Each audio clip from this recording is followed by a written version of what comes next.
브리핑 일부 뉴스 매거진. 2016년 7월 20일 수요일에 김용민의 뉴스 매거진입니다. 리쌍과 우장창창. 네, 잠시 정치 이슈를 비껴간 질문으로 설문조사를 해보았습니다. 건물주와 세입자, 양자의 갈등, 매스컴을 통해 드러난 양자의 입장 중 누구의 견해가 보다 합리적이냐, 이렇게 물어봤습니다. SNS의 여론 흐름대로 리쌍의 입장이 보다 많은 호응을 얻었네요. 52%가 우장창창의 을질이다 이렇게 답했고요. 리쌍의 갑질이다라고 답한 비율은 18%에 그쳤습니다. 30%는 잘 모르겠다 이렇게 답했고요. 오늘 새벽 0시 40분까지 2192명이 참여했습니다.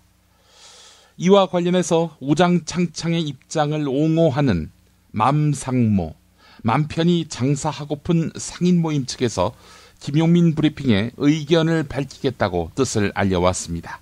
뉴스는 현장이다 마지막 곡지에서 소개해드리겠습니다. 반드시 알아야 할 뉴스로 이어갑니다.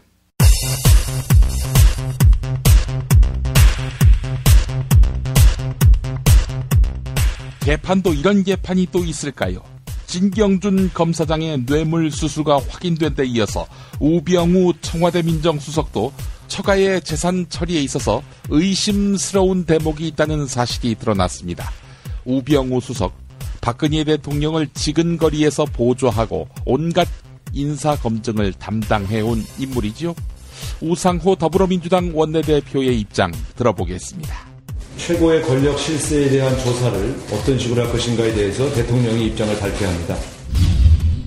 우병우 청와대 민정수석이 도나도나 사건에 홍만표 변호사의 뒤를 이어서 변론을 맡았던 것으로 드러났습니다. 도나도나는 양돈 위탁사업 명목으로 1,700여 명의 투자자로부터 2,400억대의 투자금을 모은 뒤 돈을 제대로 돌려주지 못해 발생한 사건이었습니다. 새누리당 친박계 핵심 중진인 최경환 윤상현 의원과 현기환 전 청와대 정무수석이 20대 총선을 앞두고 당 소속 김성회 전 의원에게 출마 지역구를 바꾸라고 압박한 녹취가 공개됐습니다. 친박 원로인 서청원 의원 지역구에 출마하려던 김성회 전 의원이었습니다. 소문으로만 떠돌던 친박 세력의 공천 개입 양상을 적나라하게 폭로했다는 점에서 충격적입니다. 친박계 김태흠 의원, 그런데 늘 있는 일이라고 말했습니다. 그렇다면 새누리당은 반헌법정당 아닙니까? 해산돼야 마땅합니다. 김태흠 의원의 말입니다. 공식적으로 얘기하지 않은 부분이 밖으로 드러났기 때문에 마치 문제가 생긴 것 마냥, 큰 문제인 것 마냥 얘기를 하는데, 이것은 당연히 그 정당에서 있을 수 있는 일이다. 4.16 세월호 참사 특별조사위원회의 보고서를 보게 되면 세월호 참사로 희생된 단원고 학생 유가족들의 외상 후 스트레스 장애 유병률은 56%에 이르는 것으로 나타났습니다. 국민 1년 유병률이 0.6%입니다. 한편 유가족 중에 자살을 생각해 보았다라는 이들이 42.6%에 이르렀고, 실제로 시도해 보았다는 경험자도 4.3%나 됐습니다. 국민 행복 시대를 표방한 정부가 있었는데 어떤 정부지요? 민중은 개, 돼지다, 이런 막말로 국민적 공분을 샀던 교육부 나향욱 전 정책기획관, 중앙징계위원회에 의해서 최종 파면이 결정됐습니다.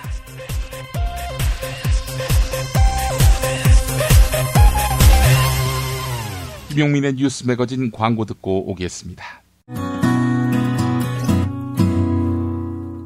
조광래 중고차 대표 조광래가 들려드리는 오늘의 한마디. 가다 보면, 하다 보면, 참다 보면 뭔가 좋은 일이 생기지 않을까요?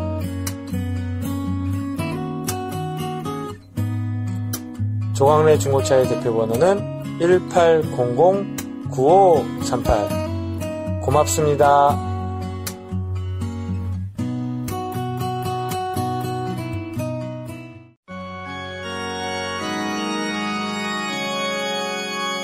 거품없는 만남, 아름다운 결혼, 1600-1475 클럽센트가 맺어드립니다. 고액의 선불 가입 비용을 상상하셨나요?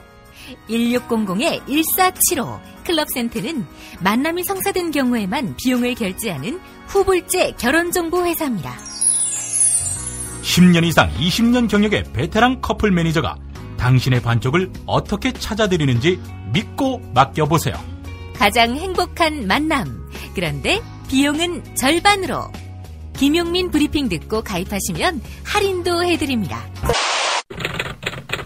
포털사이트 네이버 다음에서 클럽센트를 검색하세요. 충남 금산의 넓은 인삼밭. 정성농장을 일군 농부아버지 이정열 씨. 자연은 노력한 만큼 내어준다. 그 자연의 마음을 알기에 정성농장을 더불어 일구는 아들 이성규 씨도 아버지에게 배운 것처럼 정직하고 또 성실하게. 정성농장 홍삼은 인삼 재배부터 가공 판매까지 모두 책임지고 있습니다. 그래서 대한민국 1등 품질을 자부합니다. 검색창에 정성농장 홍삼을 검색해주세요. 정성농장 홍삼. 전화문의는 010-9754-6972. 조선의 딸로서 잘하는 죄밖에 없는데. 남북 통일 만세! 새날이 올 때까지 불리한 진술을 거부할 수 있습니다. 김무성 나와! 이나 민주주의를 알아, 이 새끼야!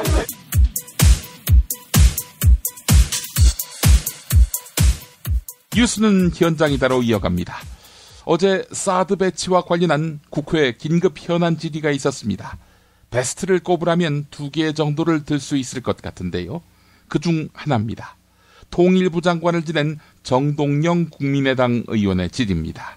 미래로 가야 하는데 왜 지구상에서 한반도만 후퇴하는가라고 박근혜 정부의 이번 결정을 비판했습니다. 황교안 국무총리 진땀을 흘렸는데요. 현장으로 가보겠습니다. 일본이 지지하고 환영합니다. 일본이 왜 지지하고 환영합니까? 그 이유를 총리는 뭐라고 생각하십니까? 제가 지금 그 부분에 관해서 답변을 드린 것처럼 답변이 안 됐습니다. 여러 나라가 여러 가지 의견을 갖고 있는데 그 부분을 제가 다 일일이 말씀드리는 것보다는 사드는 우리의 국가 안전을 지키기 위한 것이다 하는 점을 거듭 말씀드립니다. 사드 문제의 본질이 여기에 들어 있습니다. 일본이 왜 지지하고 환영할까요? 총리의 견해가 없습니까? 제가 지금 거듭 말씀드리다시피 지금 이 문제의 핵심은 북한의 핵 고도화에 대한 대비입니다. 그것을 위해서 우리가 필요한 조치를 취하고 있는데 주변국이 여러 가지 다른 이야기를 갖고 다른 의도를 가지고 있다 하더라도 이거는 분명한 목적인 것을 우리는 방향을 잃지 않고 가야 된다고 생각합니다. 사드 배치에 대해서 일본이 지지하는 일본 국익 차원의 계산이 있었을 것 아니겠어요? 뭡니까? 일본에도 여러 가지 의견이 있을 겁니다. 그런 부분들을 제가 지금 여기서 포괄적으로 말씀드리는 건 적절치 않습니다. 대한민국의 국무총리가 사드 배치와 관련해서 일본의 국익에 대한 계산을 못하고 있다면 중대한 문제입니다. 어떻게 생각하세요? 지금 그런 부분에 관해서 거듭 말씀을 드렸습니다. 이 사드 배치의 목적에 대한 분명한 방향성이 필요하다고 생각합니다. 제가 답을 드리지요. 국익입니다. 일본의 국익에 사드 배치는 결정적으로 기여합니다. 아베 정부는 환호작약합니다. 군대를 못 갖게 돼 있는 평화헌법, 전쟁 권한을 포기한 일본 헌법을 고치는데 결정적인 유리한 원군을 만난 셈입니다. 그리고 이제 북한 핵 미사일 위협으로부터 사드 배치가 자신들을 좀 더 안전하게 해줄 것이라는 기대를 하고 있지 않겠습니까? 일본의 국익입니다. 문제는 국익입니다. 미국은 MD라는 세계적 전략을 동아시아에서 관철하는 데 성공했습니다. 미국도 좋아합니다. 국익입니다. 자, 중국과 러시아는 격렬하게 반발합니다. 총리께 묻습니다. 우리의 국익은 무엇입니까? 실을 따져봤습니까? 사드 배치의 실은 어떤 것입니까? 득에 대해서는 충분히 설명하셨으니까. 지금 실은 무엇입니까? 오늘만 해도 여러 번 제가 말씀드렸습니다마는 사드 배치의 분명한 목적은 북한의 핵 도발, 핵 고도화에 대한 우리 국가 안위와 국민들의 생명 안전을 지키기 위한 것입니다. 다른 여러 가지 이해관계들을 따져야 될 것이고 또 검토할 필요가 있겠지만 가장 큰 검토 대상은 가장 우리가 고려해야 될 부분은 북한의 핵 도발에 대한 대응이 필요하다는 것입니다. 그렇게 되지 않는다면 다른 어떤 것들에 대한 검토도 사실은 좀 순서가 잘못된 것이라 이렇게 생각합니다. 정부 내에서 충분히 토론은 이루어졌습니까? 예, 충분히 논의가 이루어졌습니다. NSC에서 몇 번이나 열린 토론을 했습니까? 이 사드 배치와 관련해서 7월 7일 결정하는 NSC 말고. 네, 이 부분은 의원님 아시다시피 오래 전부터 저희가 검토하고 논의해 왔던 것입니다. 그런 것들을 치자면 많은 그런 회의가 있었고 또 논의가 있었던 것으로 그렇게 알고 있습니다. 그 논의에서 대한민국 국익이 침해되는 실에 대한 검토는 있었습니까? 없었습니까? 기본적으로 구체적인 세부적인 협의 내용은 제가 참석하지 않는 회의가 대부분이었기 때문에 일일이 다 말씀드릴 수는 없습니다만은 기본 방향은 우리 국가 안보, 국익, 또 우리 국민들의 안전 이런 것들이 제1의 목표였다. 나머지 부분들에 대해서도 검토를 한 것으로 그렇게 알고 있습니다. 한 가지만 얘기해 보시죠. 사드 배치로 우리가 잃는 것 첫 번째는 무엇입니까? 잃는다고 단정을 지금 말씀드리기는 어렵습니다. 그러나 우려하는 것들은 있습니다. 이를테면 중국의 무역 보복이라든지 이런 것들을 우려합니다만은 저희들이 충분하게 당사국들과 설명을 하고 또 이해를 구하고 있습니다. 이 사드라고 하는 것은 제3국을 향하는 것이 아니다.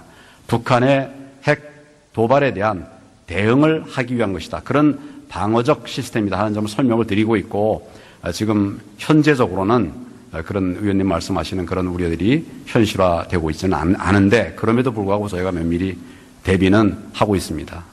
2000년도에 중국이 삼성전자의 휴대폰을 포함해서 수입 금지 조치를 내린 건 알고 계시죠? 네, 알고 있습니다. 그 전말에 대해서 국민에게 좀 설명을 해 주실 수 있겠습니까? 알고 계십니까? 네, 당시의 상황을 제가 국민에게 설명을 드리려고 그러면 좀 자료를 찾아봐야 되겠습니다만은 의원님 우려의 취지는 알겠습니다. 그래서 우리가 뒤에 취지 문제가 아니고요. 여러 차례 검토를 했다고 하니까 실과 관련해서 무역보복 얘기를 하셨잖아요. 그럼 2000년 이른바 마늘파동의 개요에 대해서 설명해 주시기 바랍니다. 내가 내용을 확인해서 말씀을 드리겠습니다. 갑자기 말씀하시니까 제가 정확한 답을 드리는 것이 좋을 것 같고 꼭 필요하시면 제가 확인해서 다시 설명을 드리겠습니다. 그것은 온 국민이 알고 있는 사안인데요. 대한민국 총리가 지금 머릿속에 정리되어 있지 않다는 것이 우리 국익이 사드 배치로 해서 이룰 것이 무엇인가에 대해서 충분히 검토되지 않았다는 그런 증거 같아서 대단히 안타깝습니다. 베스트 2 가운데 다른 하나는 김종대 정의당 의원의 질의였습니다. 김종대 의원은 보고만 받았다던 황교안 총리를 부르지 않고 한민구 국방부 장관만을 세웠습니다. 그리고 이번 사드가 미국의 미사일 방어 체계, 즉 MD의 일환이냐고 물었습니다. 만약 한민구 장관이 MD라고 인정하는 순간 이 사드는 북핵보다는 중국을 견제하기 위한 미국의 수단임을 확인해주는 꼴입니다. 한민구 장관이 MD라고 인정할 리 없겠죠? 그러나 김종대 의원은 파고들었습니다. 들어보시겠습니다.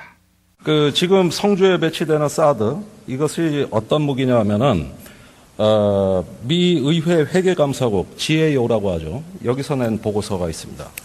이게 찾아냈는데 이 보고서에 따르면은 지금 성주에 배치되는 사드는 사드 1.0입니다.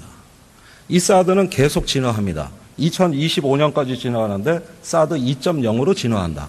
그런데 1.0은 하드웨어적 접근, 즉 지금은 요격 미사일, 레이더 이런 것들이 하드웨어가 배치되는 거고 여기서 끝나는 것이 아니라 2.0 버전으로 to expand, 즉 확장된다 이렇게 써 있습니다. 그래서 2025년까지 7개 포대가 다른 모든 미사일 방어 자산과 연동되는 작업을 완료할 예정이다. 이렇게 됐습니다. 이게 의미하는 게 과연 뭘까요? 이 사드는 지금 사드가 아니죠. 2020년이 넘으면 현재 사드가 아니라 미국의 중앙 메인 컴퓨터가 전 세계 MD를 관장하고 한국에 배치된 사드는 하나의 단말기에 불과하다는 것이죠.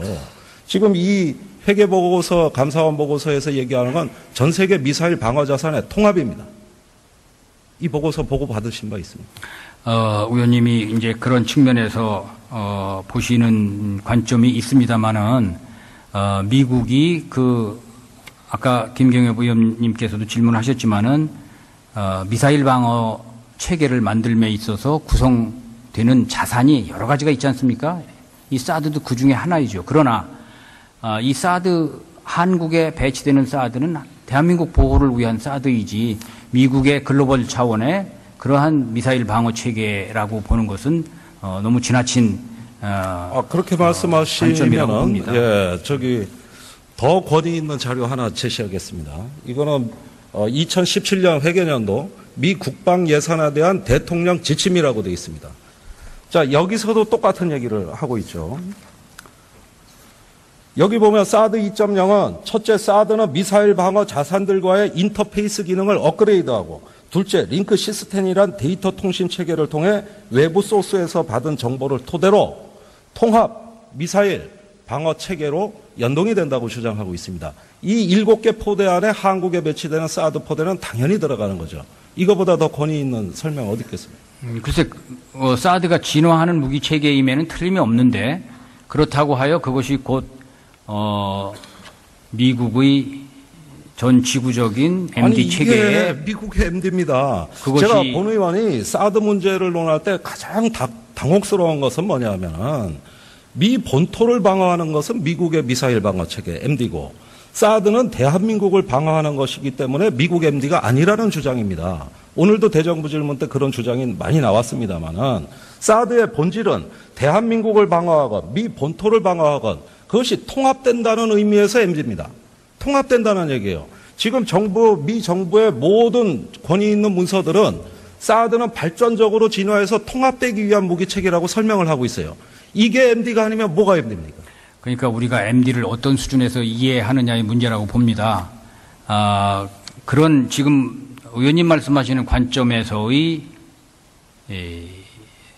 논리는 사드를 통해서 나오는 여러 가지 정보, 상호 운용성 이런 점에서는 그렇게 말씀할 수 있는 부분이 있을 수 있겠습니다만은 우리가 일반적으로 MD라고 하는 것은 양 국가 간에 소위 MOU를 맺고 MD에 같이 한다는 MOU를 맺고 미사일의 생산, 배치, 운용, 교육, 훈련 전반에 걸친 풀 스펙트럼의 협력을 하는 것을 MD 참여라고 하는 것이죠. 그런 관점에서 볼 때 우리나라는 그럴 계획을 갖지 않고 우리 한국형 MD를 한다라고 이렇게 하고 지금 그런 계획을 추진하고 있지 않습니까? 한미일 미사일 방어 공동 훈련을 6월 28일 날 실시했고 한미일 군사정보 공유 약정을 2012년 12월에 서명했습니다. MD와 관련 있습니까 없습니까? 저는 그것을 지금 지난번에 하와이 림팩 훈련 때 한 것은 그건 MD와 전혀 관련 없는 훈련이죠. 경보 훈련이기 때문에. 그리고 한미일이 갖고 있는 정보공유 약정이라고 하는 것도 북한의 핵미사일에 관한 한국과 미국, 일본이 어떤 유효한 정보를 공유하기 위한 그런 수단이지 다른 더 이상의 의미를 갖는 협정이 아닌 것이 분명하지 않습니까? 사드는 평시에 우리 공군 작전사령관이 통제하고 전시엔 미 7공군 사령관이 통제한다는 답변이 계셨는데요. 미 7공군 사령관은 누구의 통제를 받습니까? 그거에 대해서는 제가 김 의원님께서 연합 및 합종 작전에 대한 이해를 좀 더 저희들이 좀 구체적으로 설명을 드려야 되겠다 이렇게 생각을 하고 있습니다. 왜냐하면 누가 위에서 통제한다는 것은 그것이 그렇게 큰 의미를 갖는 것이 아님을 제가 말씀드립니다. 왜냐하면 지금 한국에 전개되어 있는 미 6해공군 해병대 전력이 있습니다. 그 전력은 다 자기 직속 상관이 있습니다. 공군은 이 7공군 사령관은 주한미군 사령관의 부하임과 동시에 미 태평양 사령부 공군 사령부의 통제를 받는 겁니다. 다 그런 자군이 그런 무기체계를 가지고 있다가 전구 방어를 함에 있어서는 임무가 부여된 지휘관에게 그 전구 자산이 통합돼서 운영하도록 되어 있는 겁니다. 그렇기 때문에 태평양 사령부의 큰 문제가 없는 가장 것입니다. 일본의 그것이. 프라이어리티 임무가 바로 중국 견제라는 점을 말씀드립니다. 이것은 연결된 세상이지 분리될 수가 없습니다. 한국 MD가 따로 있고 미국 MD가 따로 있다? 대단히 군사 전문가답지 못한 답변이고 발상이죠. 우리가 왜 이런 어떤 군사 문제를 연구합니까? 상호 연결된 지점을 인식하고 이것이 상호 의존적이라는 걸 파악하고자 하는 거 아닙니까? 장관님께서 자꾸 그걸 모른 체 하시면 안 되잖아요.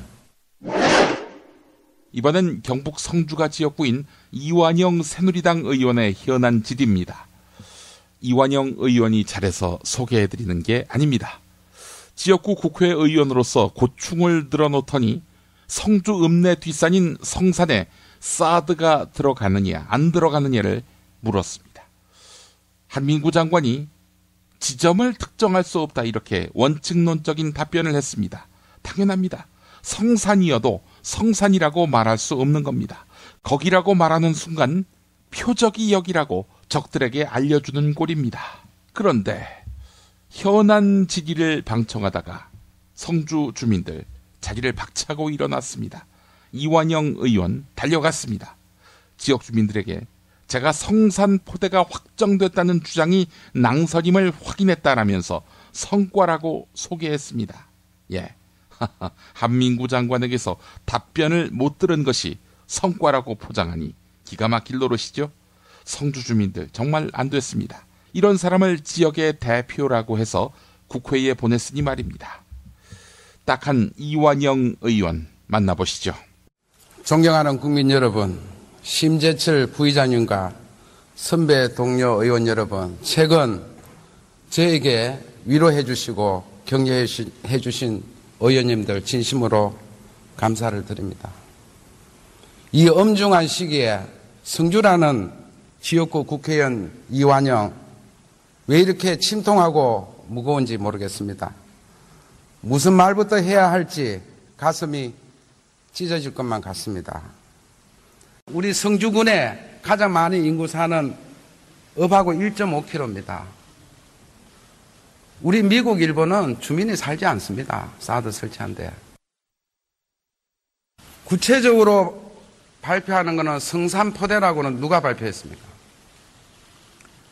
저희는 가급적 그 지역을 정확한 위치를 발표 안 하는 것이 기본입니다. 그런데 보도에 이제 그 전날 보도에 그 성산포대라는 것이 발표가 되고 해서 국방부 발표에는 성산포대가 없습니까? 없습니다. 성주 지역이라고만 발표를 했습니다. 자, 이 성산입니다. 이게 이 지금 2만여 명 우리 성주군에 가장 많은 인구 사는 읍하고 1.5km입니다. 우리 미국, 일본은 주민이 살지 않습니다. 사드 설치한데. 그래서 더 분노를 하고 있는 겁니다. 성산이 아니다. 지금 답변해 보시죠. 성산이 아닙니까? 저희는 그 성주 지역이라고 발표를 했고 구체적으로는 지금 의원님 말씀하신 그 현재 운영되고 있는 포대의 위치가 되겠습니다. 성주 지역으로 아직 알고 계시고 성산포대는 아니다 이렇게 알고 계시는 거죠? 아니 제가 그게 발표를 성주 지역으로 했는데 그 정확한 위치를 말씀드린다면 지금 의원님께서 말씀하신 그 포대가 맞다 그렇게 제가 답변을 드렸습니다. 오늘 성산포대 이전에 성산포대라고 발표한 적 있습니까? 국방부가 성산포대라는 명칭을 발표 당일날을 쓰지 않았습니다. 그러나 뭐 여러 가지 언론 보도나 이런 걸 통해서 대부분 그 전개될 배치 지역이 성산포대라고 다 인식들을 하고 있습니다. 지금도 성주 읍민이 많이 살지 않는 지역을 통과할 수 있는 지역을 찾을 수 있다면은 찾아서 성산이 아닌 쪽으로 지역을 선정해 볼 수도 있습니까? 그 문제는 저희들이 그 가능성을 신중하게 살펴봐야 할 문제라고 봅니다. 신중하게 살펴보겠다. 신중하게 살펴볼 문제라고 봅니다. 제가 오늘 얘기한 것 중에 제가 성과가 있다면은 성산포대가 확정적인가 아닌 것 같다는 걸 끌어냈습니다. 그렇죠? 네. 성산포대가 확정적인 게 아니다. 이걸 끌어낸 겁니다. 근데 의원님, 네. 위험하다면은 성산포대에 있는 그 주민만 위험한 게 아니라 어디든 다 위험한 거지 않습니까? 성주든 뭐 어디든 대한민국에 설치하는 걸 찬성하세요? 대한민국은 안 됩니다. 지금 이런 인터뷰를 하니까 이게 지역 그 이기주의로 보이고 우리 지역만 안 된다 이런 얘기가 나오는 거예요, 언론에서도.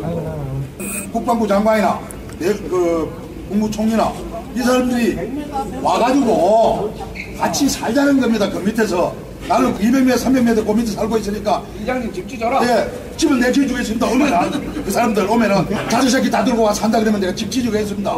그러면은 거기 와 살자는 겁니다. 아무 해가 없으면은. TV조선이 요즘 기염을 토하고 있습니다. 이른바 김성회 녹취를 연일 나눠서 보도하고 있기 때문입니다. 네, 첫 타자는 친박 핵심 윤상현 의원이었죠. 친박 원로 서청원 의원이 출마하려는 지역구에 나가겠다. 이런 뜻을 굽히지 않는 김성회 전 의원에게 딴 지역구로 가지 않으면 사달이 난다니까 내가 별의별 거 다 가지고 있다라면서 검찰, 경찰까지 동원할 수 있음을 시사했지요. 최경환 의원, 이 사람은 사람이 세상을 무리하게 살면 되는 일이 없다라면서 김성회 전 의원을 협박했습니다. 자, 그런데 최경환 의원, 최근 기자들에게 공천에 관여할 수 없었는데도 마치 내가 공천을 한 것처럼 매도당했다 이렇게 말했었죠. 한편 어제 TV조선은 최근까지 청와대 정무수석을 지낸 현기환 전 수석의 완장질을 고발했습니다. 역시 대상은 김성회 전 의원이었습니다. 서청원 지역구에 나가지 말라고 압박하는 전화 녹취, 지금부터 들어보겠습니다. 계속해서 비박계의 당권주자 김용태 의원이 박근혜 대통령의 답변을 요구하는 발언, 그 발언까지 엮어서 들어보겠습니다. 김 전 의원이 친박계 맏형격인 서청원 의원의 지역구 화성 갑에 출마 준비를 하자 출마지를 다른 지역으로 옮길 것을 요구하는 내용입니다. 서청원 대표 가는 지역에 안 가겠다. 그건 약속한다. 저한테 그랬습니까? 안 그랬습니까? 현 전 수석은 김 전 의원이 서 의원의 지역에 출마하지 않겠다며 자신과 했던 약속을 왜 지키지 않느냐고 불만을 쏟아냅니다. 대통령의 뜻이라는 취지의 말도 빼놓지 않습니다. 저하고 약속을 얘기한 거는 대통령한테 약속한 거랑 똑같은 거 아니에요. 그러니까 이거 다시 원점으로 돌아가면 얼마나 복잡해지는지 압니까? 최경환, 윤상현 의원 역시 지역구를 옮기는 게 대통령의 뜻이라고 말했습니다. 거듭 생각할 시간을 달라고 하자 강하게 요구합니다. 야, 지금 내가 했던 나름대로 좀 생각 좀 해볼 시간을 좀 주시면. 아니, 생각할 게 뭐가 있습니까? 바로 조치하십시오. 바로. 진짜로 복잡하게 만들지 마시고요. 버럭 짜증도 냅니다. 서로 인간적 관계까지 다 까면서 이런 식으로 합니까? 그럼 저한테는 한번 해볼 소리예요? 김 전 의원은 결국 한 달 뒤 분구된 화성 병지역으로 출마지를 옮겼지만 당내 경선에서 패했습니다. 이제 박근혜 대통령이 답하셔야 합니다. 대통령을 판 그 사람들에게 국민도 속고 대통령도 속으신 겁니까? 김의옥 비대위원장에게 요구합니다. 당장 총선 백서 폐기하십시오.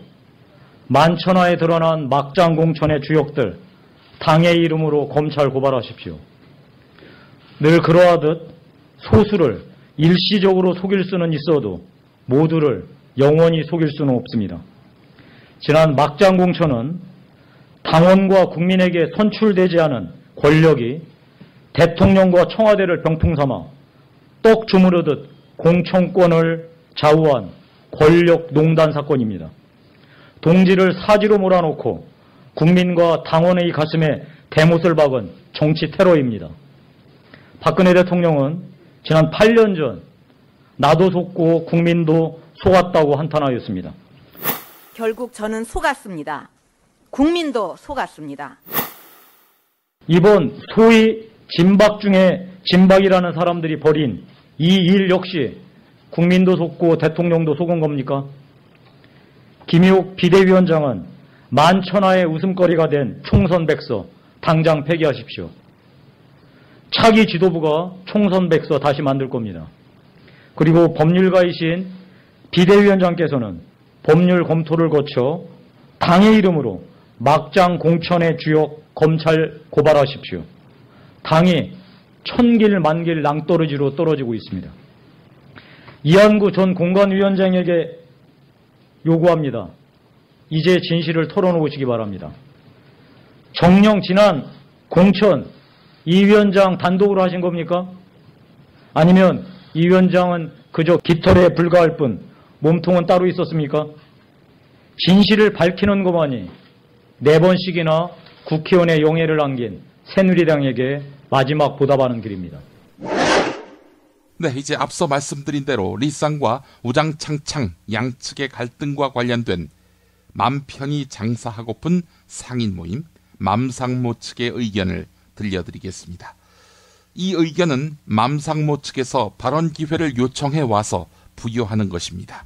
리쌍 측에서도 요청해 온다면은 수용하겠다는 뜻을 이 자리에서 밝히겠습니다. 알려진 대로 2010년 말에 서 씨가 거의 전 재산을 들여 곱창집을 차렸고 장사를 시작한 지 1년 반 만에 건물주가 리쌍으로 바뀝니다. 그리고 리쌍이 우장창창이 영업을 하던 자리에서 직접 장사를 할 테니 가게를 비워달라고 하면서 문제가 시작되었죠. 겨우 2년 영업하고 가게를 날리게 된 서 씨 입장에서는 청천벽력 같은 소리였습니다. 아마 장사를 하시는 분들은 모두가 공감하시는 이야기일 텐데요. 여기저기 하소연도 해보고 도움을 청해보아도 법이 그렇기 때문에 어쩔 수 없다 하는 말만 들을 수밖에 없었던 상황에서 서 씨는 비슷한 처지의 상인들과 모여서 맘상모 활동을 시작하게 됩니다. 이곳에서 쫓겨나도 다른 곳에서 다시 장사를 할 수밖에 없는데 또 이런 일을 겪지 말란 법이 없으니 불합리한 법을 바꾸자는 활동을 한 것이죠. 이게 2013년도인데요. 그 당시 남양유업 사태 등 사회적으로 갑을 문제가 이슈가 되면서 맘상모의 활동도 주목을 받게 되었고 결과적으로 상가법의 적용을 받지 못하던 우장창창과 같은 가게들도 5년 동안 영업을 할 수 있도록 상가법이 개정되었습니다. 그리고 법 개정 과정에서 자연히 리쌍, 우장창창의 임대차 분쟁이 사회적으로 알려지게 되었고 양측이 대화로 문제를 잘 해결하면서 합의를 했었죠. 여기까지가 2013년의 이야기인데요. 이렇게 아름답게 마무리되는가 했던 분쟁이 곧바로 다시 불거지게 됩니다. 양측이 합의한 합의문을 이행하는 과정에서 문제가 생긴 것이죠. 새로운 분쟁은 결국 합의문이 이행되지 않아서 생긴 문제이고 그래서 맘상모는 이 문제에서 핵심은 합의를 어긴 것이 누구인가라고 생각을 합니다. 그리고 먼저 합의를 어긴 것이 정확히 리쌍이기 때문에 이번 분쟁의 책임이 리쌍에게 있다고 얘기합니다. 2013년 합의를 할 때 합의 과정은 몇 개월간 계속됐었는데요. 리쌍 측에서 마지막에 좋은 아이디어를 냈습니다. 우장창창이 있던 1층을 리쌍이 쓰는 대신 권리금의 일부를 보상금조로 주고 우장창창은 지하와 주차장 공간을 활용해서 영업을 하기로요. 지하에 내려가서 새로운 계약을 맺고 2년 계약 뒤에는 시세에 맞게 임대료를 조정해가며 갱신하기로 했던 것이죠. 당연히 법에서 보장된 5년의 기간은 최소한 보장되는 것으로 양측이 얘기했었고요.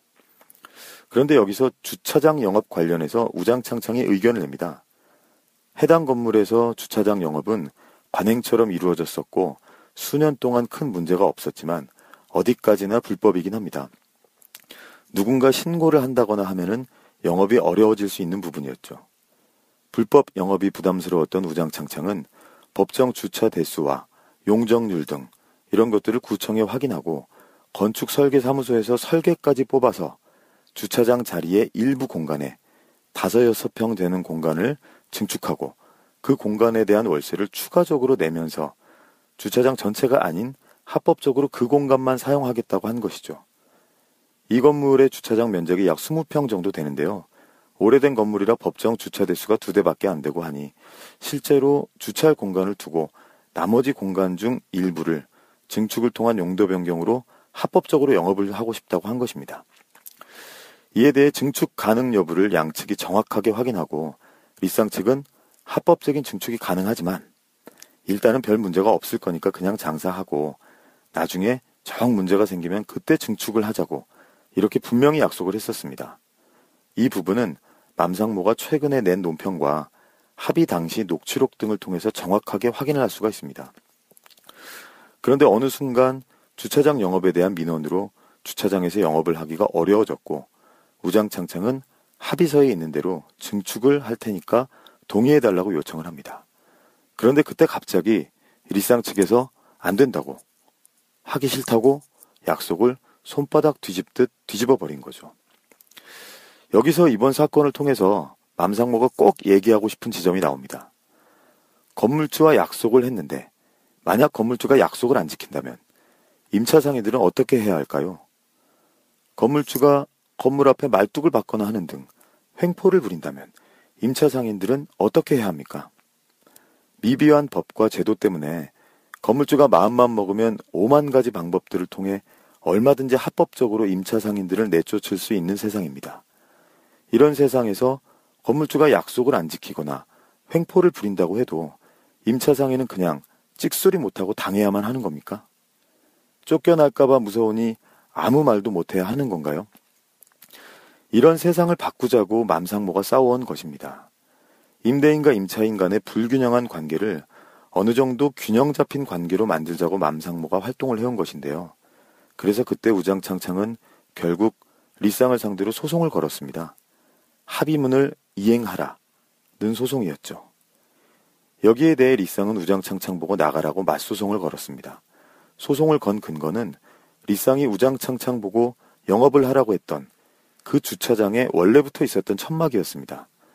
별일 없을 것이니 영업을 하다가 나중에 문제가 생기면 증축하자고 그냥 장사하라고 했었던 리쌍이 결국 별일을 만든 것입니다. 법원은 양측의 주장을 모두 기각했습니다. 우장창창에게는 합의 당시 증축 면적이나 위치 등을 특정하지 않았으니 이것은 안 된다라고 기각을 했고요.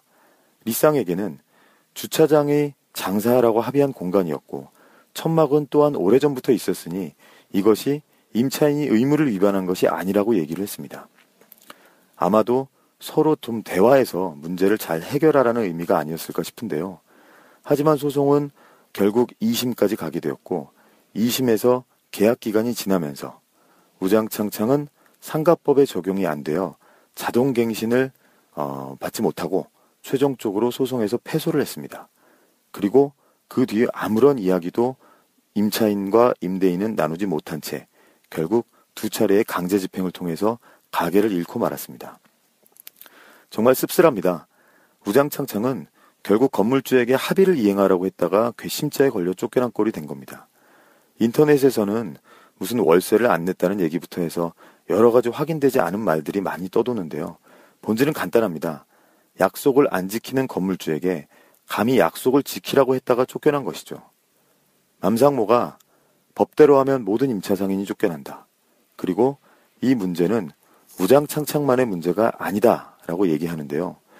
우장창창이 만약 이렇게 쫓겨난다면 건물주가 약속을 안 지켜도 임차 상인들은 아무 소리 못하게 될 것이기 때문입니다. 우장창창이 이렇게 쫓겨난다면 건물주가 횡포를 부려도 임차 상인들은 그냥 당해야 하기 때문입니다. 뭘 할 수 있겠습니까? 합법적으로 임차 상인들을 얼마든지 내쫓을 수 있는 상황에서 대화를 요청하는 우장창창이 이렇게 끝까지 짓밟히고 있는데도 리쌍은 할 만큼 했다라는 언론들의 보도와 그리고 네티즌들의 의견들이 있는 상황에서 말이죠. 결국 약속을 한 것도 리쌍이고 약속을 어긴 것도 리쌍입니다. 그리고 그들은 합법이라는 방법으로 합법적인 방법으로 우장창창을 결국 내쫓았습니다. 대화를 하자는 우장창창의 요구에 끝끝내 폭력으로 답했습니다. 맘상모는 리쌍에게 요구합니다. 합의서를 이행하지 않은 것, 그리고 폭력적인 두 차례의 강제 집행에 대해서 사과할 것을 요구합니다. 그리고 지하로 옮기고 나서부터 법으로 보장받아야 했었던 5년간의 영업기간을 보장할 것을 요구합니다. 그리고 제발 부탁드립니다. 확인되지 않은 사실들로 리쌍인 척 하는 댓글이나 기사들 뒤에 숨어 계시지 말고 당신들의 이야기를 직접 하기를 바랍니다. 당신들의 입장을 직접 얘기하세요. 네티즌 여러분들께도 부탁드립니다. 우장창창이 어떻고 맘상모가 어떻고가 아니라 이제는 또 다른 당사자인 리쌍에게 물어봐 주십시오. 맘상모가 이렇게 얘기하는데 이것이 진실이냐고, 약속을 먼저 어긴 것이 사실이냐고요. 정말로 다들 궁금하지 않으십니까? 왜 리쌍은 아무 얘기도 안 하는지요. 맘상모는 요구합니다. 리쌍은 자신들의 입장을 밝히고 우장창창과 대화하십시오. 폭력이 아닌 대화에 나서십시오. 그것이 이 사회를 살아가는 시민의 한 사람으로서의 도리라고 생각합니다. 자, 미궁 장사랑. 요건 내가 할 말이 있어요. 똥은 싸고 다니냐? 미치도록 싸고 싶다. 빅동의 추억. 미궁 장사랑! 구렁이똥 이뻤다. 장이 살아야 내 몸이 산다. 혈중 콜레스테롤 개선과 배변 활동에 도움을 주는 건강기능식품입니다. 빅동의 추억. 미궁 장사랑. 지금 검색창에 미궁 장사랑을 검색하세요. 이건 제가 써보니까 효과가 있는 것 같아요. 야, 이 부장! 네가 부장이면 땅이야? 뭐? 저 인간 저건 쟤 오늘도 술술 풀리고 안 먹고 회수 갔냐? 내일도 신체 상태로 출근하겠구만. 아유. 고려 생활건강 술술 풀리고 음주전 한 포가 당신을 지켜드립니다. 특허받은 천연 유래 성분 숙취 해소제 술술 풀리고를 은하계 최저가로 딴지마켓에서 만나보세요. 야, 이 부장! 네가 부장이면 땅이야? 뭐? 저 인간 저건 쟤 오늘도 술술 풀리고 안 먹고 회수 갔냐? 내일도 신체 상태로 출근하겠구만. 아유. 고려 생활건강 술술 풀리고 음주전 한 포가 당신을 지켜드립니다. 특허받은 천연 유래 성분 숙취 해소제 술술 풀리고를 은하계 최저가로 딴지마켓에서 만나보세요. 아이고, 아우 덥다 더워. 이제 우리 몸 생각해서 이 보양식이라도 먹어야 되는 거 아니야? 이 장어가 남자한테 좋다는데. 장어도 몸에 좋은 장어 있고 몸에 해로운 장어가 있어. 난 너가 장어를 반길 줄 알았지. 안 반가워. 자, 일단 이거 한 잔 해. 그래. 자, 우와! 이거 저 새싹 땅콩차 아니야? 어떠냐? 와, 이거 저 시원하게 먹으니까 더 좋다. 이거 저 뜨거운 물에 우려서 식힌 거 아니야? 아니야, 그냥 시원한 물에도 잘 우러나와. 큰 물병에 새싹 땅콩차 한 수저 넣고 냉장고에 두고 물 대신 마시면 돼. 오, 굿이야, 굿. 나도 저 여름엔 이렇게 마셔야겠다.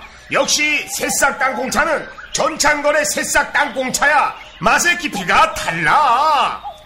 새싹 땅콩차의 효능은 꼭 와이프한테 써라. 야, 전가야, 이거 마시는 거 우리 마누라한테는 비밀이다. 070-8635-1288 전창걸닷컴.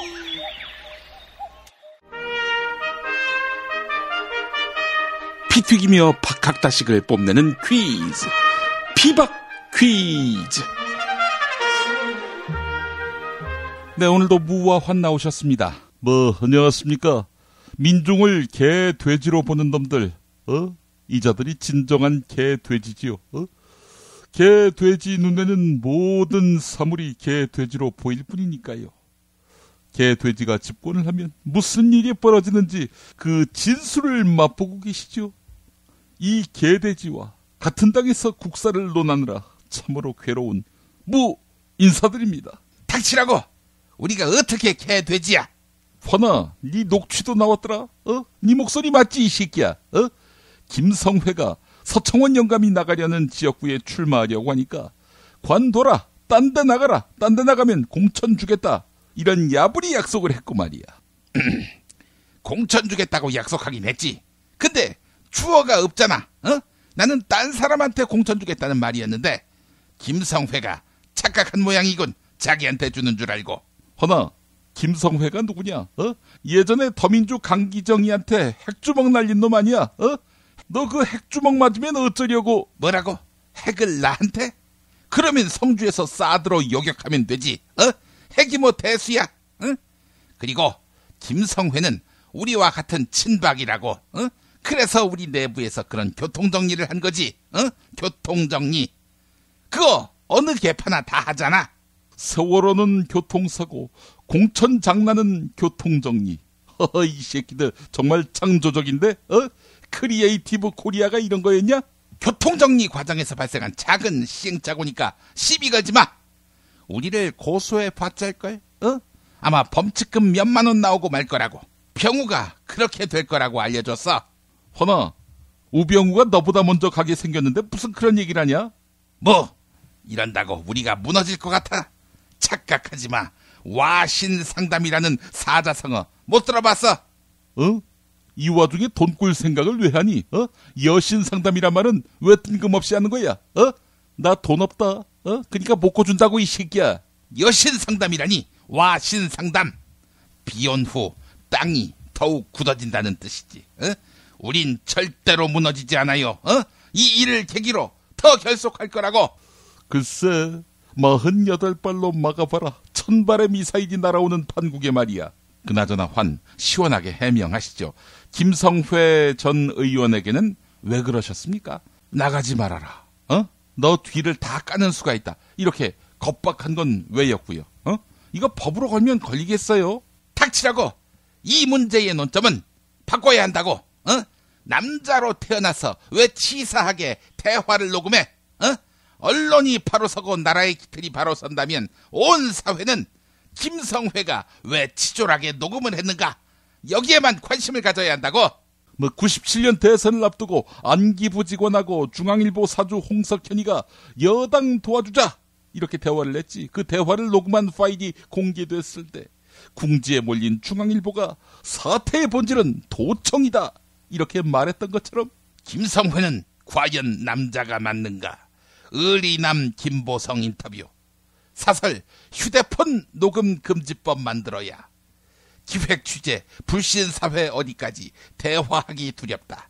전문가 논평 상대의 동의 없는 통화 녹음은 전형적인 사기꾼의 행태다. 이런 기사로 도배돼야 하는 거 아니야? 이 새끼. 야 이거야말로 옛 속담 그대로 방귀 낀 놈이 빚을 낸다. 이런 말을 생각나게 하는구만. 뭐라고? 방귀 낀 놈이 뭘 낸다고? 빚을 내? 부동산 대출이야? 학자금 대출이야? 가계부채 1200조 시대에 웬 대출이야? 아이고. 방귀 낀 놈이 자서전을 낸다. 자서전을 왜 내? MB가 또 뭐 낸대? 그러기에 롯데 수사를 왜 해가지고? 이거. 내가 실수했어. 방귀 낀 놈이 처갓집 부동산을 복덕방에 내놓는다. 처갓집 부동산이 왜 나와? 아이고. 내가 착각을 했구만. 방귀 낀 놈이 외부 세력 탓한다. 아니 외부 세력이 또 왜 나와? 아이고. 내가 그 폭염이 계속돼서 정신이 오락가락하는구만. 미안해. 방귀 낀 놈이 옆 지역구에 가서 출마하면 공천 주겠다 해놓고 공천을 안 주는 신뢰가 털끝만치도 없는 씨발 새끼다. 닥치지 못해. 에이 씨발 새끼들. 언제까지 지랄이야 이 새끼들아. 아이 새끼들. 야 다 끝났어. 야당할 준비나 해 이 새끼들아. 너 이 새끼들 그 세상이 정상적이면은 바로 퇴출감이지. 이런 족같은 여당 꼴을 못 본다 해서 과거에 구국의 결단을 한다고 해서 쿠데타를 일으킨 인간이 있었지. 이 어떤 인간이에요? 신고해야지. 내란범으로. 야, 그 네 누나의 아빠다 이 새끼야. 닥치세요 영감님.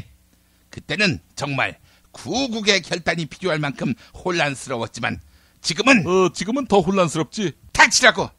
뭐 지금 그럼 쿠데타 하라는 거야? 나야 반대지 이 새끼야. 쿠데타가 성공하면 너희하고 줄줄이 엮여서 감옥 갈 텐데. 야 근데 이거 하나 물어보자. 구국의 결단을 니네 누나의 아빠만 하라는 법이 있니? 그러니까 쿠데타로 덕본 사람의 딸이 정치를 하는 것 자체가 문제라고 봐요. 영감님 이거에 대해서는 논평 안 내실 겁니까? 이 문제는 야당에게 있어서 절호의 공격 포인트인데 사드처럼 강 건너 불구경하실 거예요? 그 전략적 모호성 이게 요즘 우리가 밀고 있는 컨셉이라고 봐. 당론이 없는 게 당론이다. 이 우상호 얘가 아주 똘똘해요. 연대 총학회장 출신이라 그런지 그 내가 이야기했어요. 의원들한테 절대로 경거망동하지 말라고. 성주 주민들이 아무리 반발해도 절대 성주 쪽 근처도 가지 말라고. 왜냐? 가는 순간 외부 세력 개입이 되니까. 그리고 아는 척도 하지 말라고 해서 입 닥치고 있으라고. 사드에 대해서. 왜냐? 조금이라도 잘못 얘기하면은 바로 괴담이 되니까 말이지. 역시 영감님은 조선일보 애독자다우셔. 이러니까 뭔가 통하지. 그 조선일보가 지금 우병우하고 싸우잖니. 친박을 아장내고 있고, 우리 그 야당은 조선일보 그 뒤에 졸졸 따라붙으면 된다고 봐요. 이님, 지금 보니까 조선일보 바지가랑이 붙잡고 형님 하실 기세입니다. 그럼 뭐하러 야당 정치를 하세요? 조선일보한테 통으로 다 맡기시지. 아이 똥보 새끼, 너 이 새끼야 그 조선일보를 싫어하고도 네가 이 사회에서 밥소리나 뜰 줄 알아? 야 화나, 네가 거들어야지. 지금 영감님이 우리 편 편들다가 공격받고 있는데. 닥치라고. 우리 친박은 지금 진보 진영이 하다가만 안티조선의 시즌2를 할 계획이라고. 뭘 거들어? 조선일보가 지금 이러는 거는 지금까지 친박을 빨아주면서 모양이 빠졌는데 이제는 친박의 심판자가 돼서 다음 시대에도 언론 권력으로서 그 명줄을 이어가겠다는 거 아닙니까? 죽은 권력에게 물어뜯는 조선일보. 예, 지금 박근혜 권력이 죽은 권력이라고 생각하는 거예요. 새 정부 들어섰을 때 친박신문 조선일보 이런 얘기는 또 듣기 싫거든. 안 그런가요? 제 말이 틀린가요? 오늘 그 사설 제목 보셨습니까? 조선일보. 박 대통령 더 이상 거짓말 뒤에 숨지 말라. 이걸 보고 제가 놀랐습니다. 레임덕이 다 왔구나. 조선일보가 이렇게 나오는 걸 보니. 봐 이 새끼야. 너도 그 조선일보가 무슨 이야기를 하나 들여다보자니 이 새끼야. 그 이 사회의 중심에 조선일보가 있다고 봐요. 너도 그 인터넷으로 보지 말고 이제는 돈 내고 종이신문으로 구독하라고. 10만원 현금이 바로 나와요. 그럼 이 새끼야, 넌 그걸로 그 탕수육 사서 처먹으면 얼마나 좋아 이 새끼야. 그만하세요 이님. 이님은 언제까지나 조선일보가 이님을 봐줄 것 같습니까? 단물 다 빨아먹고 버릴 겁니다. 그거 아세요? 할 리가 있나? 아이 씨발 이 똥보 새끼, 너 이 씨발 새끼야. 너 이 새끼 너 지금 날 가르치려 드는 거야? 너 따위 새끼가? 이 새끼, 너 아침마다 네 방에 보면 참새 한 마리가 들어와 있지 않니?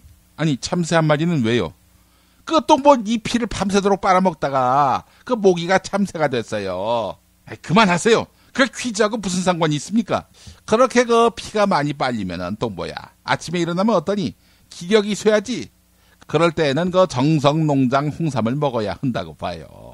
정성농장 홍삼. 충남 금산에서 만든 홍삼이거든. 그 아버지하고 아들이 정직하고 성실하게 가꾼 금산의 정성농장 홍삼. 이거 먹으면 뭐 그냥 먹으면 어떻게 되는데요? 그 네가 모기가 돼서 마누라 피를 빨아먹을 거라고 봐. 정력이 넘쳐서 말이야 이 새끼야. 이 새끼 궁금해하네. 허나 너는 정성농장 홍삼 먹으면 안 되겠다. 지금도 공천 신청자 피 빨아먹는데. 닥치라고. 영감님, 정성농장 홍삼 전화번호가 어떻게 돼요? 그 010-9754-6972. 010-9754-6972. 알았지? 외웠지? 다시 한번. 010-9754-6972. 예, 이제 그만하시고 퀴즈 내시죠. 이 새끼 그 고추 얘기할 기회를 원천 차단하는구만. 시간이 많이 갔으니까 그럼 문제 내도록 할게요. 넥슨이 또 뉴스에 나오는구만. 국내 게임 유통사 넥슨이 자기 회사 온라인 게임 제작에 참여한 성우 한 명을 날렸어. 페미니즘 커뮤니티인 메갈리아를 지지한다는 그런 활동을 했다는 이유로 교체하기로 결정했다고 봐요. 이 성우가 입은 티셔츠가 문제가 되고 있는데, 소녀는 이걸 원하지 않는다. Girls do not need 땡땡. 이 땡땡이 무엇인지, 이게 오늘의 퀴즈인데, 소녀는 이걸 원하지 않는다. 소녀가 원치 않는 것이 무엇인지 이걸 맞추면 된다고 봐요. 예, 정답. 네, 환 빨랐습니다. 정답은요? 이 정답은 가수 이름이잖아. 그렇습니다. 그 가수가 불필요하다 이런 뜻은 아닙니다만은 하여간 정답은요? 이 정답은 김흥국. 소녀는 김흥국을 원치 않는다. 아니 이런 티셔츠를 왜 입고 다닙니까? 이 무식한 새끼. 사회자 바로 정답 가자. 정답은 베이비. 베이비라니요? 여자는 아기를 원치 않는다. 요즘 여자들이 출산을 안 해요. 그래서 정말 큰일이야. 그래서 애 많이 낳는 여자한테 공천 줘야 한다. 이런 이야기지. 에이그 틀렸습니다. 자, 오늘도 애청자 여러분이 맞히셔야겠습니다. 슬픈 대학원생들의 초상 시즌 1. 네, 이런 제목의 책 선물로 드리고 있습니다. 북 에디션에서 나왔는데요. 자, 하루 2분씩 골라서 선물로 드립니다. 팟빵 게시판에 이메일 주소, 사연, 정답, 네, 이거 올려주시면 됩니다. 대한민국 최초의 대학원생들의 리얼 웹툰, 교수가 까라고 하면 까야 하는 대학원생들의 삶을 깠습니다.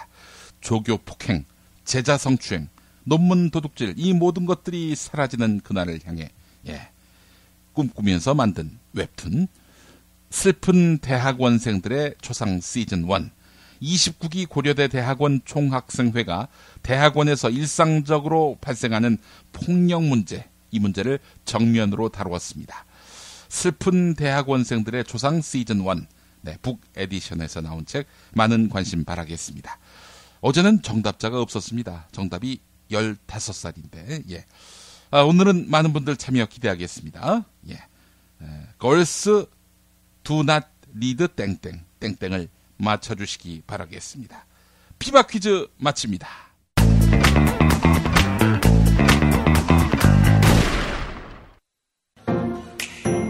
김치가 다 같은 것 같죠? 아니요, 이담채는 진짜 다르죠.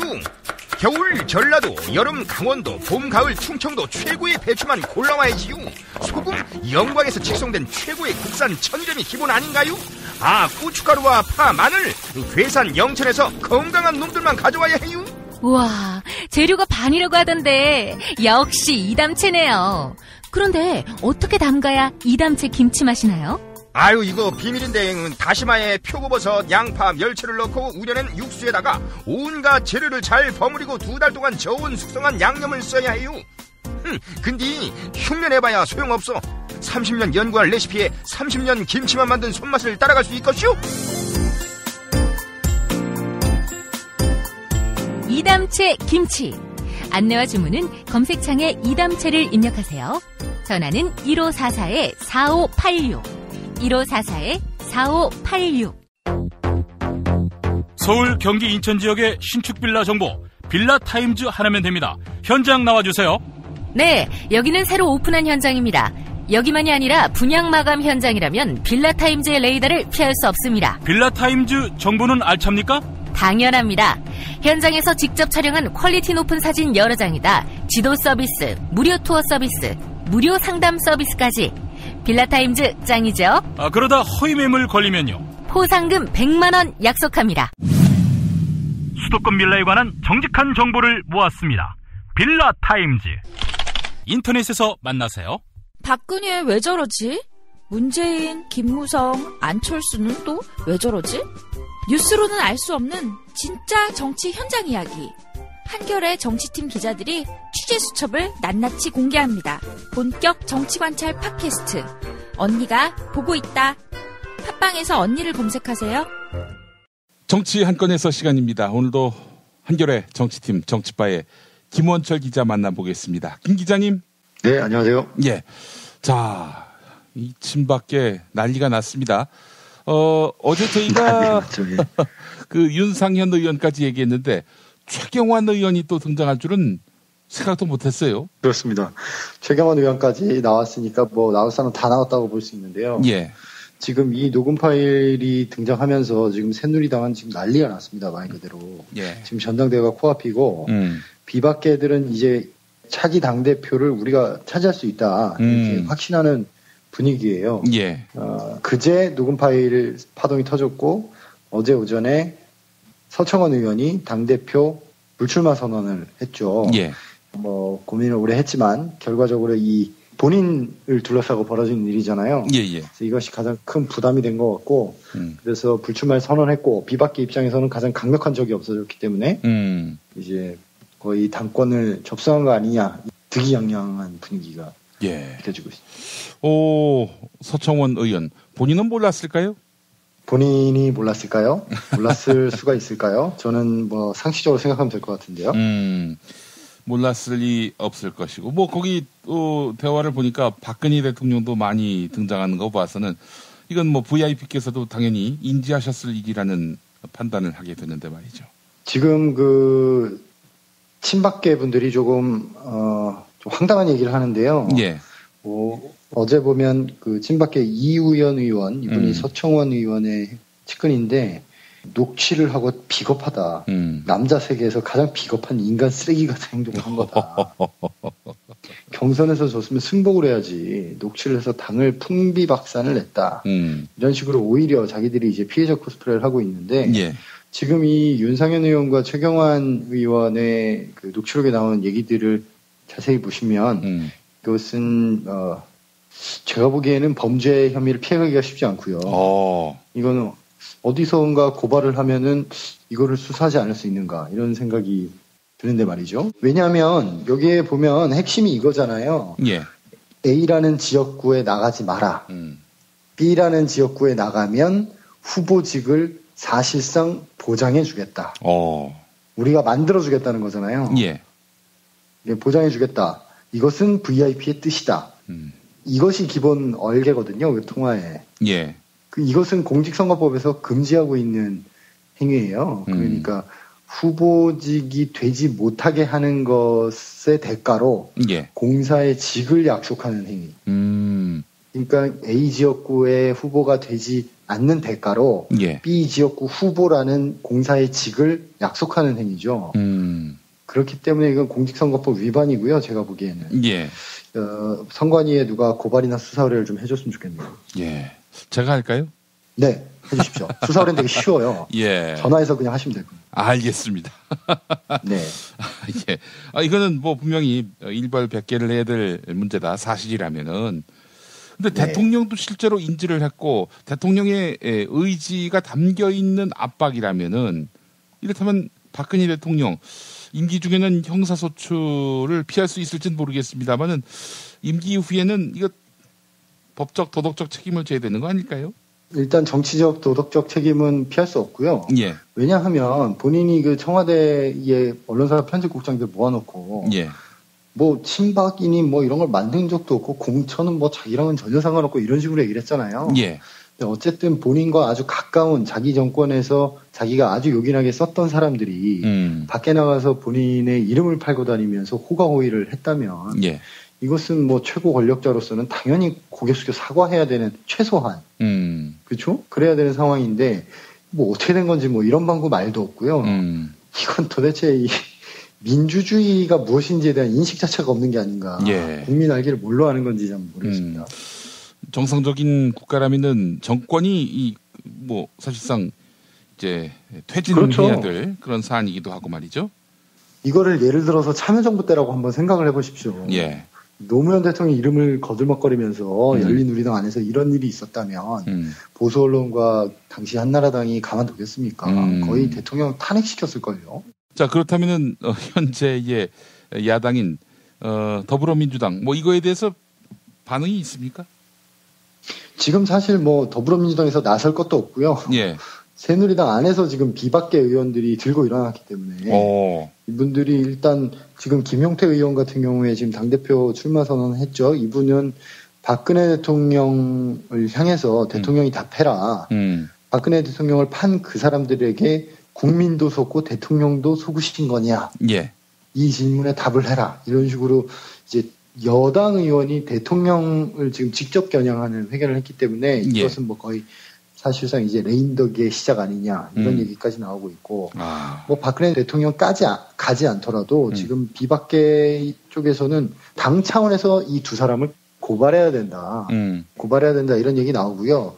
이게 지금 공직선거법 제가 아까 설명드렸지만 굳이 공직선거법까지 가지 않더라도 협박죄 충분히 됩니다. 협박죄. 예, 충분히 되기 때문에 이건 뭐 이건 어떻게 이런 지금 우리가 너무 말에 무감해져 있는 것 같은데요. 예. 이정현 의원이 그런 정말 천인공노할 나쁘끄러운 녹취록이 보도됐는데도 불구하고 당당하게 당대표 출마를 선언하는 이런 수준에서 우리가 지내다 보니까 지금 이 녹취 파문도 이 엄청난 크기에 비해서 이건 지금 한국 정치 역사상 전무후무한 증거가 드러난 거잖아요. 예. 이럴 것이라는 건 다 알았지만 이렇게 민낯 그대로 드러난 경우는 한국 정치사에 참 드문 일인데 불법 도청이나 이런 게 아니고서야 이런 일 역시 또 이렇게 흐지부지 그냥 개파 싸움의 하나로 그냥 그 프레임 안에서 이렇게 넘어가선 안 될 텐데 그러기 위해서는 말씀하신 대로 야당의 역할이나 그런 것들도 필요할 텐데 또 지금 또 전선이 많아요. 아시다시피 우병우 수석도 있고 사드 문제도 있고 막 그러다 보니까 조금 일단 이 문제는 여당 내에서 좀 이렇게 더 얘기가 세게 되고 있는 그런 상황이긴 합니다. 알겠습니다. 그렇다면은 야당도 뭐 자기들의 말이 효력이 있건 없건 간에 여하간 이 문제에 대해서 정의 구현 차원에서라도 분명히 뭔가 언급을 해야 될 텐데 뭐 그렇게 울림이 없습니다. 이것도 역시 뭐 전략적 모호성을 띠려고 하는 건지 네. 그럴 사안은 아니지 않습니까? 괜찮은 것 같아요. 전략적 모호성. 네. 저도 자주 사용하고 있습니다. 예. 그 공개한 사람은 결국 저 김성회 전 의원 아닙니까? 그러니까 그 통화의 당사자가 김성회 의원인 건 맞는데 김성회 의원이 적극적 의지를 가지고 공개를 한 것인지 뭐 친한 사람들끼리 이렇게 좀 공유를 좀 했다가 그게 유출이 된 것인지 그 부분에 대해서는 아직 명확치 않습니다. 예. 아니 아무래도 그 녹취를 한 사람은 당연히 김성회 전 의원일 것이고 설령 그것이 언론 여기에 유출 될지 안 될지 이런 것들을 감안했건 안 했건 간에 여하간 이런 것들을 다 녹음해서 나중에 뭐 활용할 의도가 있었던 거 아니겠어요? 그렇겠죠. 예, 사람들이 어쨌든 녹음을 할 때는 뭔가 자기 자신을 지키기 위해서 하는 경우가 많으니까요. 또 실제로도 최경환이 나한테 전화해라 이렇게 얘기도 했었고 다 녹음하려고 했던 거 아니겠어요? 그거. 그리고 요즘은 전화기에 모든 통화 자동 녹음이라는 옵션도 있기 때문에 뭐 특별한 의지를 갖고 있지 않아도 다 녹음이 됐을 수도 있습니다. 예. 아니 TV조선이 아무리 그 저널리즘 원칙에 무감한 그런 조직이라 할지라도 이거 저 보도하기 전에는 김성회 전 의원한테는 이거 보도해야 되겠다 이렇게 얘기하진 않았겠어요? 그렇겠죠 당연히. 예. 그리고 통화 원본에는 어차피 실명이 다 등장할 테니까요. 예. 그렇다면은 당연히 보도가 나가는 부분 또 그로 인해서 미칠 파장에 대한 그런 각오 이 정도는 충분히 김성회 전 의원이 했을 텐데 말이죠. 알고 있었겠죠. 예. 뭐 본인의 의지와 반하는 것이라 해도 그거를 뭐 입수한 쪽에서 보도하겠다고 하면 말리기는 쉽지 않을 것 같은데요. 예. 김성회 전 의원이 내가 깠다 이렇게 말하진 않고 있는 형국이군요. 예. 알겠습니다. 여하간 이건 진짜 뭐 친박이 거의 괴멸적 타격을 입어야 마땅한데 상식대로라면 이게 앞으로 어떻게 전개될지 좀 지켜볼 일이고요. 김원철 기자님이 앞부분에서 비박계가 승기를 잡을 수 있지 않겠는가 이렇게 비박 쪽이 기대하고 있다라고 말씀하셨는데 어떻습니까? 승산이 있어요? 지금 오세훈 전 서울시장이 지난 11일에 서울에서 남경필 지사 그리고 정병국 김용태 의원을 만나서 비박 후보 단일화를 당부했죠. 당부해서 긍정적 반응을 받아냈고 이 소식을 원희룡 지사가 전해 듣고 적극 지지 입장을 밝혔고요. 그리고 김무성 전 대표가 또 14일 날 대규모 지지자 모임 개최했잖아요. 거기서 이제는 우리가 나설 수밖에 없다. 이렇게 독자 행보를 선언했고 이런 일련의 흐름들에 비춰봤을 때 비박계 쪽에서는 이 여세를 몰아서 당권을 잡고 그리고 대선 국면에서도 친박계가 미는 반기문 카드를 무력화시켜서 우리 주도로 대선을 치르겠다. 이런 욕심이 있고 그것에 굉장히 호기로 지금 이 타이밍을 인식하고 있고요. 실제로 서청원 대표가 나오지 않는 이상 비박 단일 후보가 나오면은 이게 지금 당 원 내에는 친박이 많지만 원 외에는 또 비박도 많거든요. 그러니까 이게 전당대회의 결과라는 것은 뭐 친박 뜻대로 그렇게 흘러가기가 지금 더더욱 어려워졌죠. 유력한 후보군도 없고요. 예. 참 재밌게 됐습니다. 이런 식으로 흥행이 되는군요. 예. 이런 식의 흥행을 비박이, 친박이 바랐을 리는 없을 텐데 말이죠. 예. 알겠습니다. 자, 지금 또, 번개불에 콩 굽는 쪽이 또 한 군데 또 있죠. 청와대죠.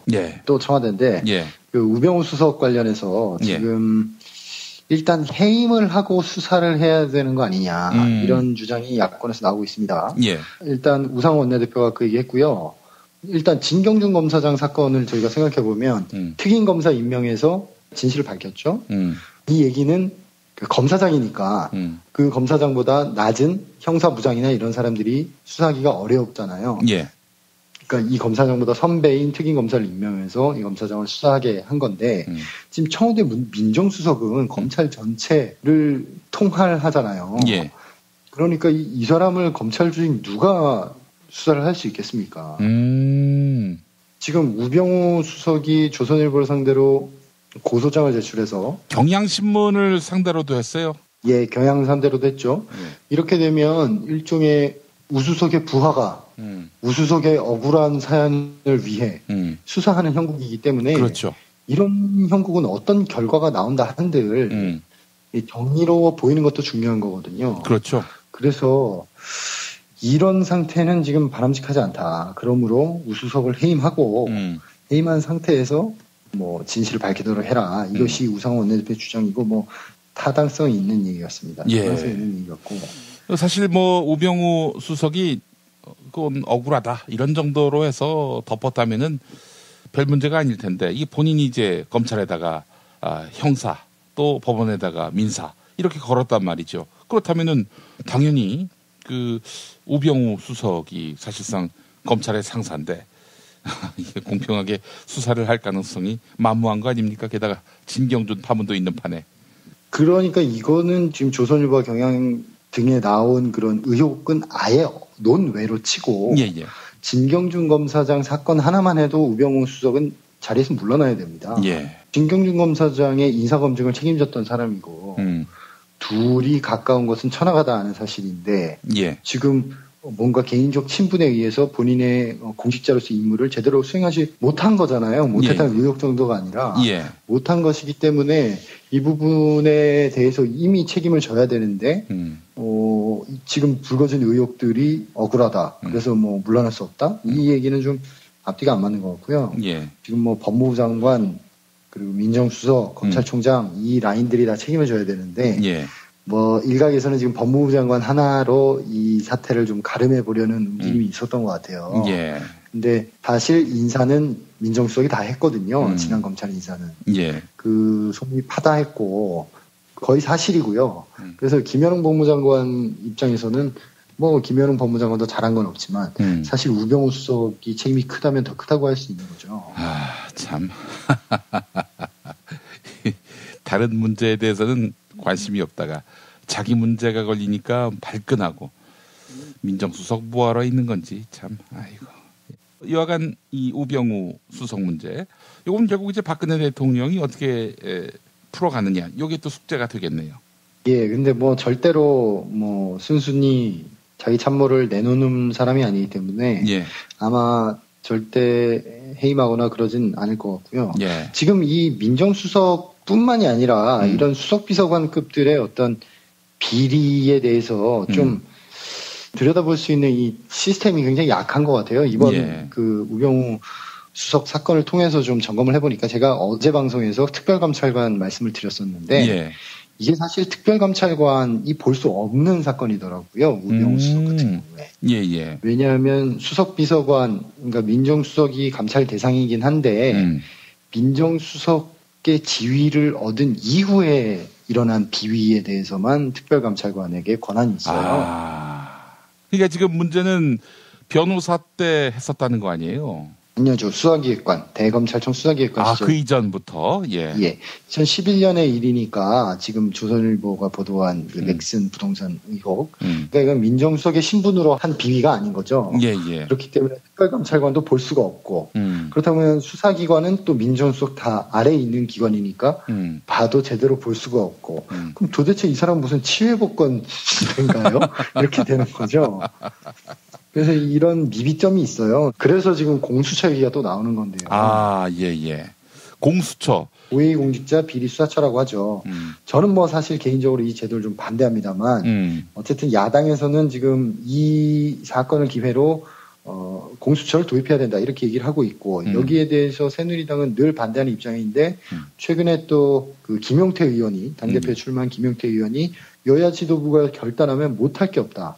이번 정기국회안에 공수처 이쪽 여권에서는 고비처라고 부릅니다. 예. 고비처 신설을 결단해야 한다 이렇게 전향적인 입장을 내놨고 예. 그러나 새누리당에서는 여전히 이제 공식 대변인 논평은 상설특검도 있고 특별감찰관이라는 제도도 있으니까 지금 있는 걸로 해보자 이런 취지로 얘기했는데 제가 말씀드렸다시피 특별감찰관이라는 제도는 그렇게 구멍이 많습니다. 구멍이 많고 상설특검은 뭐 사실 페이퍼상에만 존재하는 페이퍼 특검이고요. 지금 뭐 기구특검이라고 해서 어떤 기구와 조직이 존재하는 게 아니거든요. 이 상설이라는 뜻이 마치 어떤 기구가 상설적으로 있는 것 같은 느낌을 주는데 그게 아니라 그냥 법안이 있다는 뜻이거든요. 예. 그러니까 아무것도 없는 거예요. 한마디로. 아무것도 없는 거기 때문에 야권에서 공수처를 설치하자라고 했을 때 새누리당에서 그걸 방어할 논리가 그렇게 촘촘하지는 않은 것 같아요. 예. 이 공수처가 이런 거 아닙니까? 한마디로 얘기해서 수사권, 기소권이 지금 검찰이 다 갖고 있기 때문에 검사에게 뭔가 문제가 생겼다면은 북녘 검사가 이제 수사를 해야 되는 그런 상황이란 그렇죠. 말이죠. 그래서 공수처가 만약에 생기게 된다면은 이 공수처가 이 검사들을 수사할 수 있는 검사뿐만 아니라 고위공직자에 대한 성역 없는 수사가 가능하도록 하는 그런 기소권과 그 수사권을 부여하는 그런 기구라고 할 수 있겠죠? 예, 그런 형태인데요. 예. 이 공수처 문제를 조금 얘기를 해보면 예. 이 공수처를 만들자는 것은 힘센 호랑이를 잡기 위해서 또 힘센 호랑이를 만들자는 식이거든요. 옥상옥. 예. 그렇기 때문에 그러면 공수처는 누가 통제할 거냐라는 그 질문을 피해가기가 좀 어렵다고 저는 생각해요. 국회가 통제하면 되는 거 아닐까요? 뭐 그렇게 치면 검찰도 국회가 통제하면 되죠. 그 지금 공수처를 만들면 어차피 거기 또 이 검찰에 있는 검사들이 또 다 갈 거예요. 가서 누가 수사하겠습니까? 소위 말해서 검찰에서 지금 문제를 많이 일으키는 어떤 그런 특별수사 라인들, 공안수사 라인들 이런 수사 잘하는 인력들이 그쪽에 많이 있는데 그분들 다 공수처 갈 거예요. 공수처 가서 그분들이 이제 더 센 수사를 전담해서 하는 건데 예. 이게 힘세고 정의로운 기관에 대한 어떤 판타지를 가지고 있는 게 아닌가. 저는 좀 그런 생각이 들고 차라리 권한을 좀 더 줄이고 지금 검찰 힘이 너무 세거든요. 예. 이 개개인 검사들이 가진 힘도 너무 세고 그래서 이 검사가 가진 권한을 줄이는 방향으로 어떤 제도 개혁을 고민하는 것이 더 맞는 게 아닌가 그런 생각이 들고 어제 아침에 라디오에서 김태석 의원이 이제 출연했는데 거기서 이런 제안을 했어요. 일단 제도 고칠 것도 없고 검찰의 비리는 경찰에게 수사를 맡기면 된다. 이것은 법을 고칠 것도 없고 그냥 그렇게 운영하면 된다. 그래도 경찰이 수사를 하게 되면은 결국 또 검찰의 통제를 받는 거 아닙니까? 지위를 받죠. 그렇죠. 예, 지위를 받지만 검찰이 검찰 내부적으로 검찰을 수사하는 것과 경찰이 어쨌든 수사를 하고 지휘를 하는 거하고는 다르죠. 그거는 입장을 바꾸고 생각해 보면 그 경찰이 정당하게 신청한 영장을 반려하거나 부당한 수사 지휘를 하거나 그렇게 하면 경찰이 가만히 있겠습니까? 그런 부분들이 있기 때문에 물론 그것이 이상적인 건 아니지만 지금 당장 무슨 법을 바꾸고 제도를 바꾸고 하는데 시간이 좀 걸리잖아요. 예. 그러니까 지금 당장 할 수 있는 걸로는 그런 게 있다. 이런 얘기를 했는데 그런 부분도 좀 참고를 해봤으면 좋겠습니다. 예. 알겠습니다. 오늘도 한겨레 김원철 기자와 함께했습니다. 수고 많으셨습니다. 네, 고맙습니다. 예. 공화국 참치논평 구이동 대양 참치를 맛보지 못한 국민 여러분은 진정한 참치 맛을 보기 위한 강도 높은 중대 조치를 취하실 계획을 표명하시고 곧장 구이동으로 달려오시기 바란다. 참치에 대한 체질적인 거부감과 적개심을 노골적으로 드러내는 분도 구이동 대양 참치에 오시면 추호도 용납할 수 없는 포악무도한 폭식 행위를 자행할 것이다. 구이동 대양 참치. 월요일 참치데이 이벤트, 화요일 참치머리 서비스로 함께합니다. 주차장 걱정 마시고요. 대중교통은 서울 지하철 2호선 구의역 2번 출구에서 5분 거리입니다. 대양 참치 구의점 02-455-8087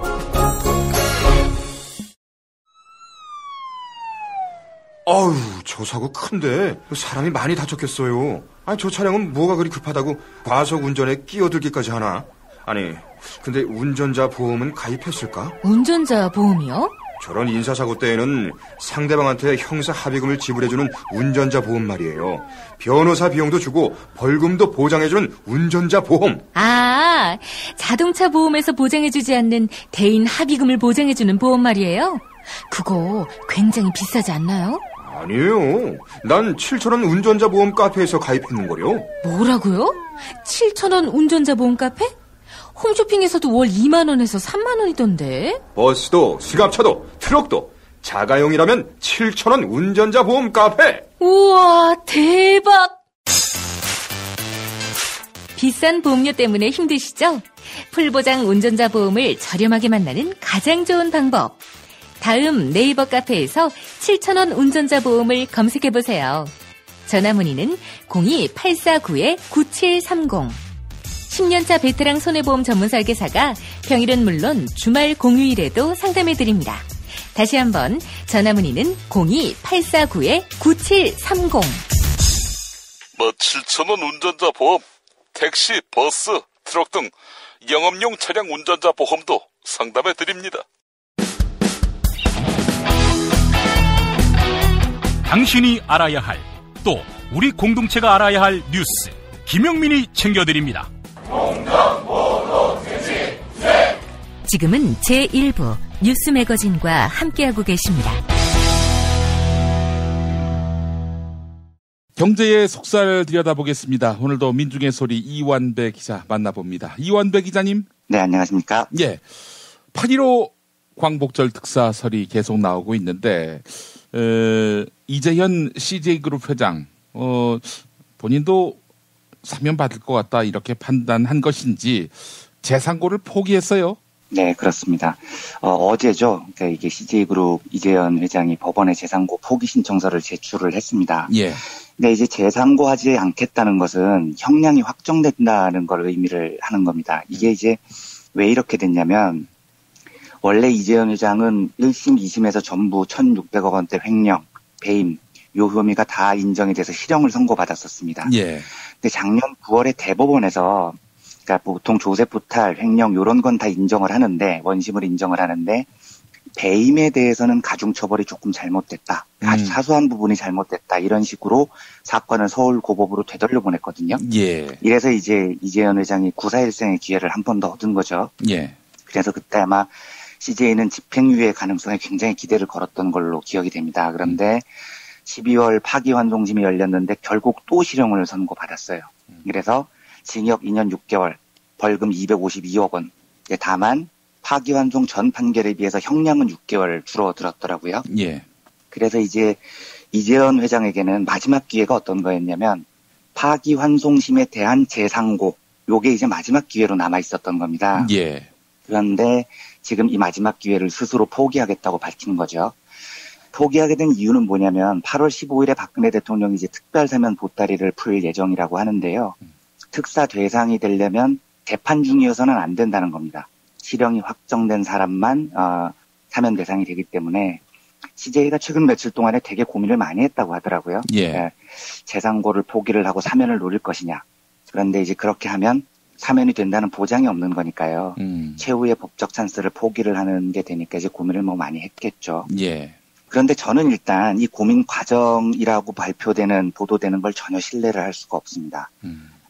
언론 보도에 따르면 CJ가 사면이 불확실한데 재상고를 포기할 수 있겠느냐 이걸 고민했다는 건데요. 저는 말도 안 되는 소리라고 생각을 합니다.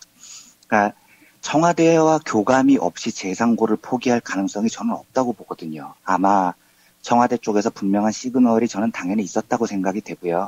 그러니까 이제 재상고를 포기했지 않겠나 저는 이렇게 짐작을 합니다. 예. 그런데 다만 청와대가 무조건 사면시켜준다 이러진 않았을 것 같아요. 왜냐하면 작년에도 보면 김승현, 구본상, 그러니까 구본상은 LIG 넥스원 부회장이죠. 또 최재원 SK 수석 부회장이요.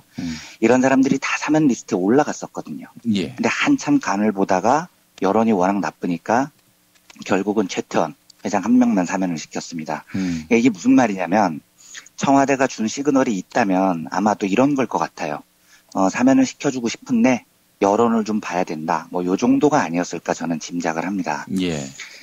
만약에 이렇다면 이제 SK그룹에게는 굉장히 중대한 과제가 떨어진 거죠. 여론을 우호적으로 만들어야 된다는 겁니다. 그래서 이제 어제 재상고를 포기하면서 SK그룹이 무슨 짓을 했냐면요. 이재현 회장의 건강 상태를 나타내는 사진을 일제히 공개를 했습니다. 예. 손, 팔다리 요 사진을 공개를 한 거예요. 그러니까 삐쩍 말랐더라고요, 사진이. 정상적인 사람으로 보기 어려울 정도의 손, 팔다리 사진을 어제 전격적으로 공개를 한 겁니다. 예. 지금 그 이재현 회장이 앓고 있다는 병이요. 유전병이랍니다.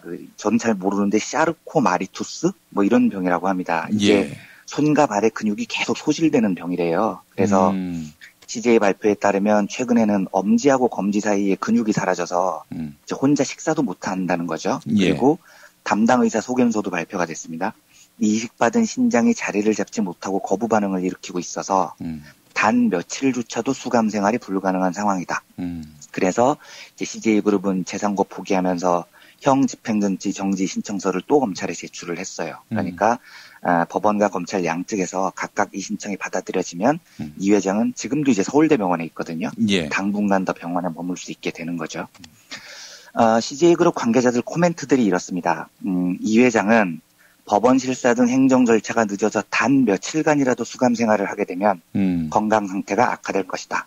그리고 기본적인 일상생활이 불가능한 상태이기 때문에 총수 이전에 인간으로서 살아야 하지 않겠는가 이렇게 이제 기자들한테 이야기를 했다고 합니다. 예. 그래서 어제요 정말 여러 언론에서 일제히 보도가 나왔습니다. 제가 그 보도된 제목을 읽어드리겠습니다. 이재현 CJ 회장 재상고 포기 병세 극도로 악화. 이재현 회장이 앓는 샤르코 마리투스 병은 이재호 회장 재상고 포기 8.15 특사기대. 이재호 CJ그룹 회장 상고 취하 CJ 측 사람부터 살리고 보자 절박. 예, 뭐 언론 플레이가 매우 강도 높게 진행되고 있다는 느낌이 확 오죠. 예. 사람부터 살리고 보자 뭐 이런 제목의 보도가 지금 나오고 있는 겁니다. 동정표를 얻으려고 하는 거겠죠. 이게 예. 아마 사면의 결정적인 키가 될 것이다 이렇게 판단을 하고 있는 것 같아요. 사람부터 살리고 보자. 고공농성, 단식농성하고 네. 있는 노동자가 그러니까요. 한두 명도 아닌데, 예. 아무튼 저는 참 황망했는데요. 어제 이 보도가 나온 이후에 그 회사 후배가 한 명 저한테 물어보더라고요. 예. 선배 이재현 회장이 진짜 아픈 거예요? 이렇게 물어보더라고요. 그런데 예. 저는 모르겠습니다. 그런데 그 사진을 조작한 게 아니라면요. 뭐 조작을 했을 수도 있겠지만요. 조작하지 않았다는 믿음을 가져준다면 진짜 아플 수도 있을 것 같아요. 다른 휠체어 씬 회장들하고는 좀 다르게요. 그렇게 답을 했더니 후배가 그러면 사면을 시킨 게 맞는 건가요? 이렇게 묻더라고요. 근데 여기에 대한 제 대답은 단호합니다. 안 됩니다. 예, 아주 단호하게 안 됩니다. 제가 이재현 회장이 재벌이어서 미워서 안 된다고 말하는 게 아닙니다. 또 아픈 사람에 대해서 동정심이 없어서 제가 그런 사람이어서 안 된다고 말하는 것도 아닙니다. 예. 이유가 뭐냐면은요. 논리가 안 맞습니다. 첫째, 지금도 이재현 회장은 아프다는 이유로 감옥이 아니라 서울대 병원에 있습니다.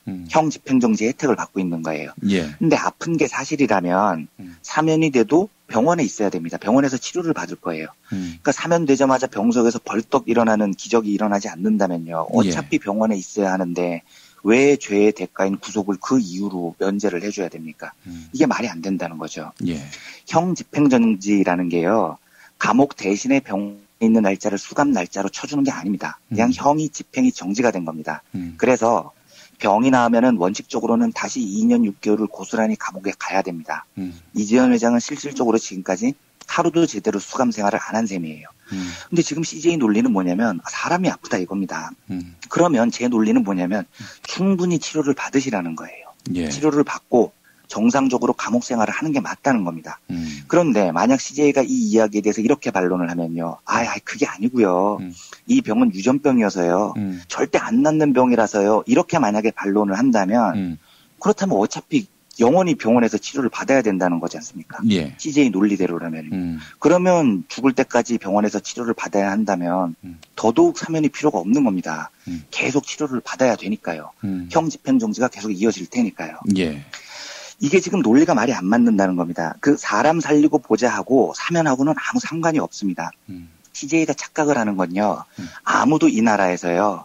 이재현 회장을 죽이려고 하지 않습니다. 아프면 충분히 치료 받으시고요. 나오면 감옥으로 오십시오. 만약에 영원히 안 낫는다면 영원히 치료를 받으세요. 그러면 간단한 겁니다. 사면을 받을 논리적 이유가 하나도 없는 거죠. 그러니까 법원에서 예를 들어서 감옥에 있기 때문에 당신은 치료받으면 안 된다. 이건 아니잖아요. 아니잖아요. 그렇습니다. 그러니까 치료를 충분히 받으라는 겁니다. 예. 그러니까 제가 도저히 이해가 안 되는 대목이 어떤 거냐면요. 정말로 그렇게 아프다면 이재현 회장은 아직도 왜 그룹 회장직에서 안 물러나는 겁니까? 그러니까 정말로 그게 그렇게 죽을 병이라면 그룹 회장직에서 물러나서 병 치료에 전념해야 되는 겁니다. 그런데 이재현 씨는 여전히 CJ그룹 전 회장이 아니에요. 여전히 그룹 회장입니다. 예. 이게 뭘 뜻하겠습니까? 사면이 되면 경영에 복귀하겠다는 겁니다. 이재현 회장은 아파서 사면을 해달라는 게 아닙니다. 그냥 감옥에 안 가고 경영에 빨리 복귀하고 싶은 겁니다. 올해요. 이 집권 마지막 2년을 남겨둔 박근혜 정부가 지금 무슨 일을 벌이고 있는지를 제가 한번 보겠습니다. 예. 가스 민영화 추진합니다. 이게 SK하고 GS그룹한테 떼돈 벌게 해주는 정책입니다. 의료 민영화, 삼성이 떼돈 벌게 해주는 정책이죠. 원격 진료, 제가 말씀드렸지만 통신 상품이랑 결합이 되면 SK, LG, KT, 통신 재벌들이 혜택을 볼 겁니다. 예. 전기 민영화, 제가 한번 설명드렸지만 이것도 역시 SK, LG, KT, 통신 재벌들이 논하는 정책입니다. 예. 철도 민영화, 대부분 건설 회사들이 니나노를 부를 겁니다. 예. 여기에 이명박 계열로 분리됐던 CJ까지 사면 혜택을 본다. 박근혜 정부가 임기 말에 국가를 재벌 공화국으로 지금 만들려고 하고 있는 겁니다. 예. CJ가 어떻게 해서든지 여론을 우호적으로 만들려고 앞으로 한 달 동안 별짓을 다 할 겁니다. 하지만 저는 찬성하지 않을 거고요. 기자로서 이재현 회장 사면 반대의 여론이 조성되도록 저는 최선을 다해서 기사로 싸울 겁니다. 수백억 원을 횡령한 사람이 정체도 모를 병을 이유로 2년 6개월형을 퉁치는 건 정의가 아닙니다. 이재현 회장 사면에 대해서 아주 강력하게 반대한다는 말씀을 결론으로 이 첫 소식을 전해드렸습니다. 이런 설도 있어요. 이완배 기자님. 네. 이건희한테 밉보여서 이재현이 감옥 간 것이다. 이런 해석도 있던데 낭설인가요? 어떻습니까? 글쎄요. 저는 처음 들어보는 이야기인데요. 가능할 것 같기는 해요. 왜냐하면 삼성의 영향력이 워낙 큰 나라니까요. 예. 그리고 이재현 회장은 이재용 부회장의 입장에서 보면 철천지 원수 같은 사람이거든요. 예. 그러니까 아마 가능한 일이라고 생각이 되는데 추정의 영역 밖에는 말씀을 드리기가 조금 어렵습니다. 그 문제는요. 네. 그런 의미에서 삼성에 대해서 강력한 문제 인식을 갖고 있는 분 중에는 이재현이 잘한 건 없지만 그래도 삼성이 사실상 이 나라의 사법 체계까지도 장악한 그런 당사자이기 때문에 결국 이건희가 감옥 보낸 거 아니냐 이렇게 보는 시각도 있더라고요. 참 이건 가능할 것 같은 이야기이기도 합니다. 예. 예. 그러나 지금의 그 혐의는 용서받을 수 없는 것이다. 이런 말씀이시죠? 예, 안 됩니다. 예. 어떤 이유에서든지요. 예. 네. 만약에 이재현의 잘못을 이건희 또는 이재용이 저질렀다. 어떻게 될까요? 아무 일도 없었겠죠. 아니, 실제로 그보다도 훨씬 더 큰 잘못을 비자금 사건에서, 엑스파일 사건에서 드러났는데, 아무 처벌도 받지 않았으니까요. 네. 알겠습니다. 자, 다음 이야기 해보도록 하겠습니다. 행복경제학. 이완배의 행복경제학. 예. 행복경제학이라는 경제학 장르는 없죠? 아니요, 있습니다. 제가 오늘 그걸 소개를 해드리려고 하는 겁니다. 그렇습니까? 그래서 이완배 행복경제학이 아니고요. 예. 헬류엘 교수의 행복경제학이라는 분야를 오늘 좀 소개를 해드릴까 합니다. 그렇군요. 알겠습니다. 제가 올해요, 읽은 여러 경제 기사 중에 제일 인상 깊었던 기사를 하나 꼽으라면은요. 예. 한국일보가 연초에 신년 기획으로 저성장 시대 한국인의 행복 리포트라는 시리즈를 낸 적이 있었습니다. 그런데 예. 저는 이게 참 정말 재밌었거든요. 예. 제가 당시에는 이 기사를 소개해드리지 않았던 게, 듣는 분들께서 좀 뜬금없어 하실 것 같더라고요. 아니, 경제뉴스 브리핑을 했더니 행복이 어떻고 이러면 좀 이상하게 생각을 하실 것 같아서, 제가 그 당시에는 잠깐 고민을 하다가 포기를 한 기억이 나는데요. 이 오래된 뉴스부터 다시 꺼내드는 이유는 계기가 있습니다. 문재인 전 대표가 트래킹을 마치고 오셔서 국민 행복이라는 걸 화두로 꺼내셨죠. 예. 저한테는 굉장히 인상 깊은 화두 제시였었어요. 근데 그런 이유 말고도요. 이제 다음 대선이 다가오는데, 그러니까 제가 앞으로 보낸 올해 6개월 동안 세상이 너무 많이 변해버린 겁니다. 그러니까 신자유주의 종식이 본격화되고요. 또 영국은 15세기 중세 봉건사회로의 길을 선택을 했고요. 트럼프가 공화당 후보가 됐고요. 그런데 이 격변의 와중에 한국은 각종 민영화, 사드 배치 이러면서 국가를 거덜내고 있고요. 예. 그러니까 정말로 내년 대선이 중요해졌습니다. 2012년에요. 대선을 앞두고 새로운 사회를 여는 연구원이 리셋 코리아라는 책을 냈다고 제가 몇 번 소개를 해드린 적이 있는데요. 예. 그 책의 주요 주제 중에 이런 게 있었습니다. 정권 교체를 넘어서 시대 교체로, 이런 모토가 있었거든요.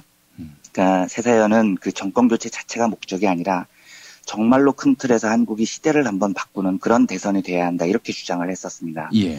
근데 저는 사실 그 2012년에 그 말이 잘 안 와닿았습니다. 근데 3년 만이 지난 지금 보니까 새사연이 그때 던졌던 화두가 정말 마음에 와닿더라고요. 그러니까 내년 12월은 저는 정권 교체를 넘어서서 시대 교체가 돼야 된다고 생각을 합니다. 왜냐하면 지금 이미 신자유주의 종말로 전 세계가 새로운 시대를 준비하고 있는데 이렇게 그 자본주의 시대가 한 시대가 열린다는 건 제가 한번 말씀드린 적이 있지만 예. 최소한 30년은 지속되는 새로운 질서이거든요. 근데 이제 저희가 내년에 투표를 잘못하면요, 그냥 5년만 망치는 게 아니고 30년을 망치는 길이 될 수가 있습니다. 예, 그러니까 저 하나 잘못되는데 그치지 않고요, 우리 자녀들의 인생까지도 결정이 될 수 있는 정말 중요한 선거가 돼버린 거죠.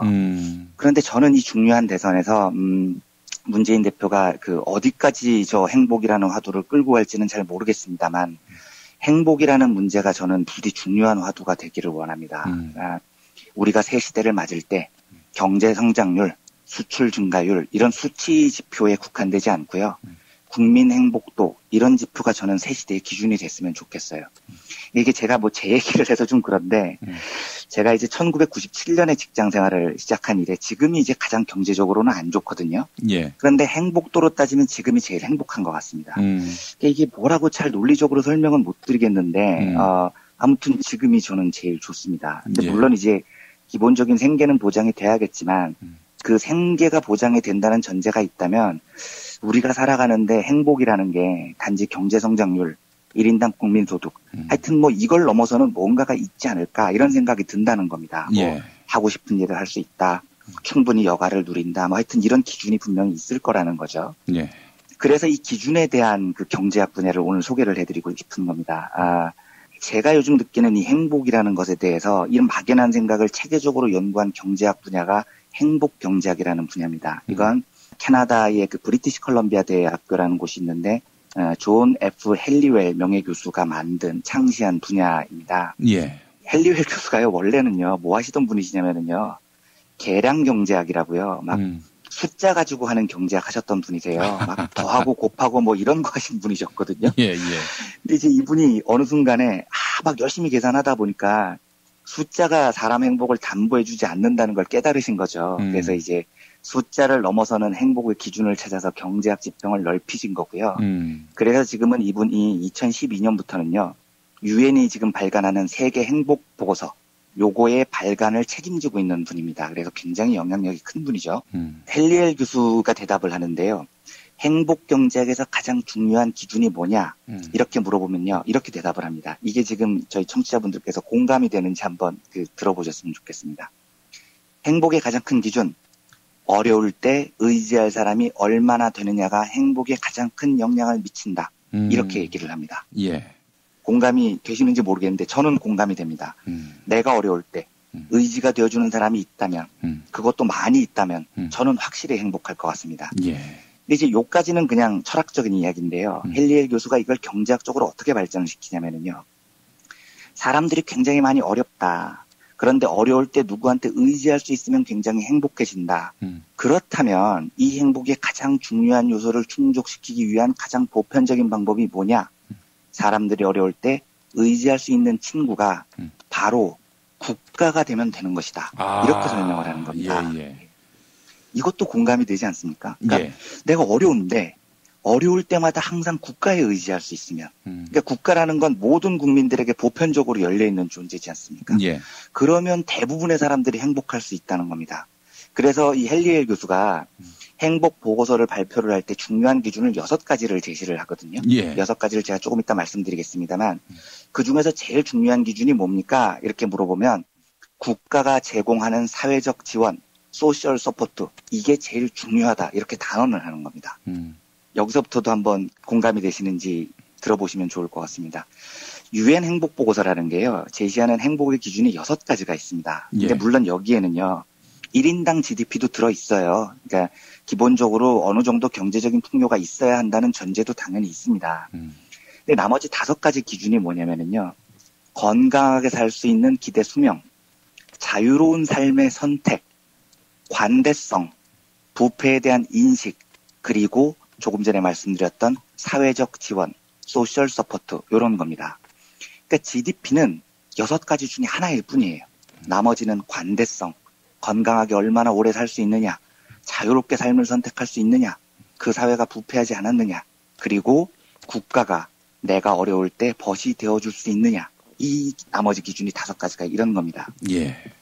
그러니까 요 기준에서 보면은요, 제가 요즘 좀 이렇게 경제적으로는 풍요롭지 않지만 비교적 행복하게 느껴지는 이유가 설명이 되는 겁니다. 그러니까 아마 뭐 1인당 GDP에선 제가 좀 부진하겠죠. 그리고 건강하게 오래 살 수 있는지도 잘 모르겠어요. 제가 이제 술을 좋아하니까요. 그런데 예. 자유로운 삶의 선택.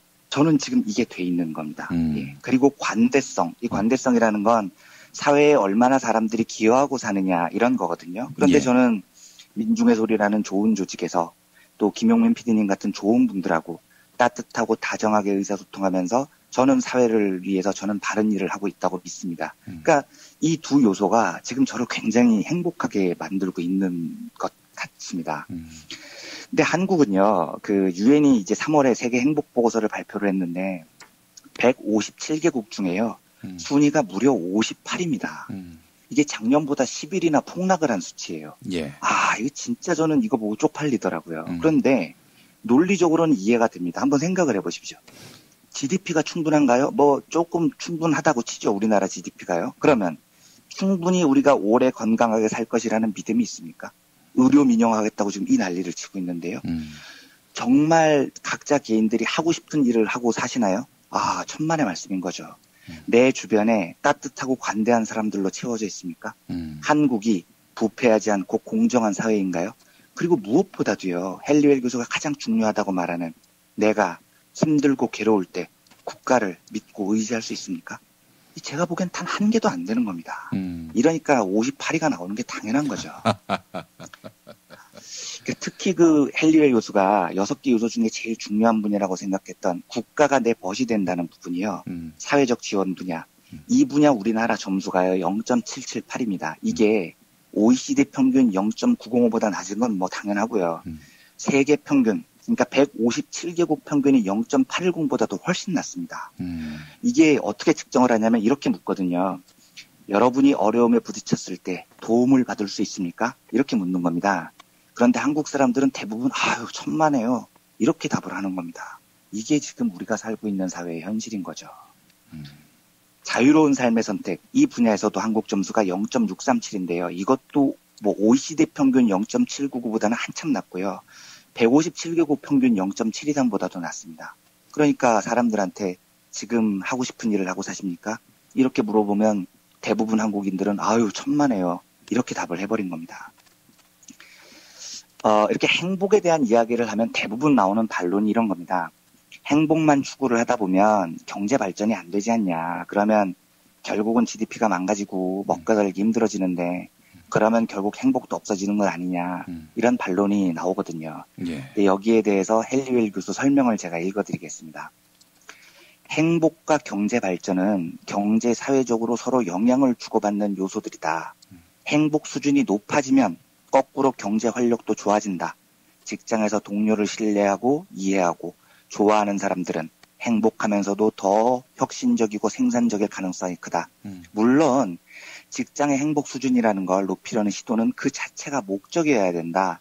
생산성을 위한 수단으로 여기면 핵심을 빠뜨리는 거다. 하지만 행복과 경제 활력의 피드백 관계를 놓고 보면 행복 증진이 경제적 성과에 관심을 기울이는 사람들이 주목할 만한 수단이 될 수 있는 것은 분명한 사실이다. 이게 무슨 뜻이냐면요. 행복하면 경제적으로 좋아진다. 그러니까 행복을 추구하자. 이러면 안 된다는 겁니다. 경제가 좋아진다는 걸 목적으로 행복을 추구하면 안 된다는 거예요. 행복 자체가 목적이라는 겁니다. 하지만 사실관계를 따져보면 행복한 사람들이 일을 할 때 경제적으로도 훨씬 더 많은 부가가치가 생산된다. 이건 헨리엘 교수가 보기에 명확한 사실관계다. 이렇게 설명을 하는 겁니다. 예. 저는요, 다음의 대선, 그러니까 시대교체가 요구되는 이 대선에서, 우리 좀 행복하게 삽시다. 예. 이 화두가 조금 더 진전된 형태로 전개됐으면 좋겠습니다. 하루하루 아득바득 사는 게 아니고요. 예. 한 번 사는 소중한 인생인데, 하고 싶은 일 좀 하고요. 또 서로 믿고 살고, 어려울 때는 국가가 벗이 돼주고, 그런 사회가 됐으면 좋겠습니다. 이러면 경제도 분명히 더 좋아집니다. 약간 부디 이 행복이라는 화두가 잘 발전이 되기를 바라는 마음에서 헨리엘 교수의 행복 경제학 요 분야를 오늘은 한번 소개를 해드려봤습니다. 예. 저는 사실 그 이명박근혜 정권을 보면서 말이죠. 네. 이렇게 국민들에게 푸대접하는 거를 자랑스럽게 얘기하는 정권이 역사상 또 있을까 이런 생각이 듭니다. 그러니까요. 국민들을 행복하게 해줄 의무가 있는 게 국가인데 여기는 국민들을 보고 아니 과도한 복지 받을 생각하지 말라. 국가가 뭘 해주길 바라지 말라. 아니 이러는 정부가 세상에 또 있나 싶기도 하고 말이죠. 그러니까요. 진짜 국민들한테 대놓고 행복하지 마세요. 이렇게 뻔뻔스러운 정부를 8년을 우리가 지금 안고 살았으니까요. 예. 참 황망한 거죠. 아니 네. 초등학생한테도 급식 주는 걸 다 주는 걸 그렇게 그러니까요. 네. 마다하는 이런 정부, 이건 진짜 해외 토픽에 나올 일이 아닌가 생각이 되는데. 네, 정말 그렇습니다. 네. 우리가 꽁으로 사는 것도 아니잖아요. 여기 그 세금 내고. 그렇습니다. 세금도 한두 푼 내는 것도 아니고 엄청나게 많은 돈을 국가에 헌납을 하는데, 우리가 먹고 살고, 죽는 것까지는 그렇다 치더라도 먹고 살고 기르고, 또 이렇게 또 노후를 대비하는 데 있어서, 아니, 공공이 해야 할 일을 안 하겠다고 하면은 이런 정부는 퇴출을 시켜야죠. 진짜 공공이 하는 일을 단 하나도 이렇게 안 하는 정부는 정말 드문 정부입니다. 저는 정말로 네. 요즘 마음에는 좀 이렇게 과격한 말씀이어서 제가 참았는데 600일 견디기 너무 힘드니까 탄핵했으면 좋겠다는 생각을 할 때가 한두 번이 아닙니다. 저는. 예. 탄핵은 어려울 것 같습니다. 왜냐하면 또 네, 우리 제1야당이 기본적으로 전략적 모호성을 항상 이렇게 신조처럼 여기고 다니기 때문에 그럴 일은 없을 것 같고요. 그 당이 3분의 2가 넘는다 하더라도 말이죠. 예. 네. 하여간 참 국가가 공공의 기능을 수행하지 않는 정도가 아니라 그걸 또 민간에 다 팔아버리겠다. 이런 정도면은 그러니까요. 이건 거의 사기꾼에 가깝다. 그렇기 때문에 이런 정부는 속히 퇴출시키는 것이, 아니 그게 시장 경제 원리에 부합하지 않습니까? 그렇습니다. 맞습니다. 이게 저성과자인 거죠. 정부가요. 그렇죠. 저성과자니까 빨리 내보내야 됩니다. 이거. 예. 아니 이게 서비스가 엉망인 그런 업체는 바로 퇴출을 시켜야지 시장에 남겨놓는다는 것 자체가 이거는 시장 경제 원리를 맞습니다. 위배하는 것이다. 이런 생각이 들었습니다. 네, 오늘도 이완배 기자님과 함께했습니다. 수고 많으셨습니다. 예, 감사합니다. 내일 뵙겠습니다. 여러분 안녕하세요. 민중의 소리 아나운서 정혜림입니다. 이 어묵한 여왕님 치아에서 다들 잘 견디고 계시죠? 오늘도 종편의 주옥 같은 헛소리에 혼이 정상인 듯 정상 아닌 비정상 같은 여왕님의 우주 타령에 고구마 100개쯤 한꺼번에 삼킨 듯 답답한 마음에 죄 없는 가슴팍만 두들겨대고 계세요. 이젠 시원한 사이다 같은 민중의 소리와 함께하세요. 잘 키운 진보 언론 열종편 안 부럽습니다. 한 달 10,000원 소액 CMS 후원으로 민중의 소리에 큰 힘이 되어주세요. 1661-0451 1661-0451 전화 기다릴게요.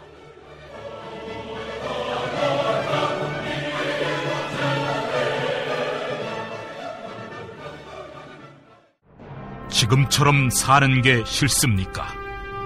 전복을 원하십니까?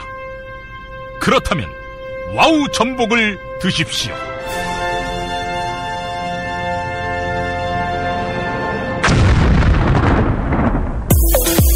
와우! 그래도 전복을 먹으면 입맛 잃고 무기력했던 삶이 전복되고 시름시름하던 몸 상태가 전복됩니다. 답답하십니까? 전복하세요. 100% 완도에서 잡은 전복 중에 전복. 와우 전복. 한 번 맛보면 또 찾게 되는 와우 전복. 네이버에서 와우 전복, 와우 전복을 입력하세요. 전화번호는 010-2443-0818. 6살 하늘이 밥을 잘 안 먹어요. 엄마, 나 이거 맛이 없어요. 그만 먹을래요. 엄마의 걱정은 점점 더해가는데요. 그런데 이때 택배입니다. 연지연 곰탕이 배달됐어요. 직접 도끼로 팬 장작불 위에 한우 사골과 도가니를 가마솥에 한가득 넣고 24시간 끓인 진구. 연지연 곰탕이 하늘이 입에 들어가는 순간 아, 맛있다. 엄마 한 그릇 더 주세요. 하늘이의 밥도둑 연지연 곰탕. 조미료 같은 첨가물이 전혀 들어가지 않아 엄마의 기쁨은 더하답니다. 연지연 곰탕은 강화군에서 김포시 방향으로 강화대교 건너자마자 있습니다. 한우 사골로 정성껏 구워 만든 연지연 곰탕. 한 그릇에 8,000원입니다. 7팩 이상 무료 배송합니다. 주문 전화는 010-7252-1114 010-7252-1114. 제주에서 친구랑 재미있게 놀고 싶은데 문자당에 물어봐. 원룸 구할 때 주의할 점? 문자당에 물어봐. 수술 입원 후에 보험금 받았나 확인은? 문자당에 물어봐. 친환경 유기농 농산물 어디서? 문자당에 물어봐. 집수리 견적, 생활, 보험, 법률도 문자당에 물어봐. 혹시 내 반쪽도? 포털이나 카카오톡, 텔레그램, 페이스북 어디서든 문자당을 검색해보세요. 잠깐! 불법적인 일은 사양합니다. 대한민국 최초, 아니 은하계 최초의 잡놈 평전. 김어준 평전. 무식하지만 의리 만빵의 엄마. 노골적인 인종차별의 격분에 개싸움을 벌인 이탈리아 현지인. 한겨울 침낭 안에서 인류애적인 사랑을 나눈 유럽 여성. 그리고 전대미문의 사기꾼 MB까지. 김어준의 학교에는 참 많은 선생님이 있었죠. 자기가 언제 행복한지, 내 욕망이 뭔지, 내가 어떻게 생겨먹었는지 자기하고 대면을 해야 돼요. 내가 하고 싶은 걸 찾아야 됩니다. 누구의 눈치도 보지 말고 욕망의 주체가 돼서. 그리고 그 일을 그냥 해요. 은하계에 다시 없을 딱 한 사람 김어준. 김용민이 김어준을 9년간 관찰한 기록. 김어준 평전. 김어준 평전 인터하우스에서 나왔습니다.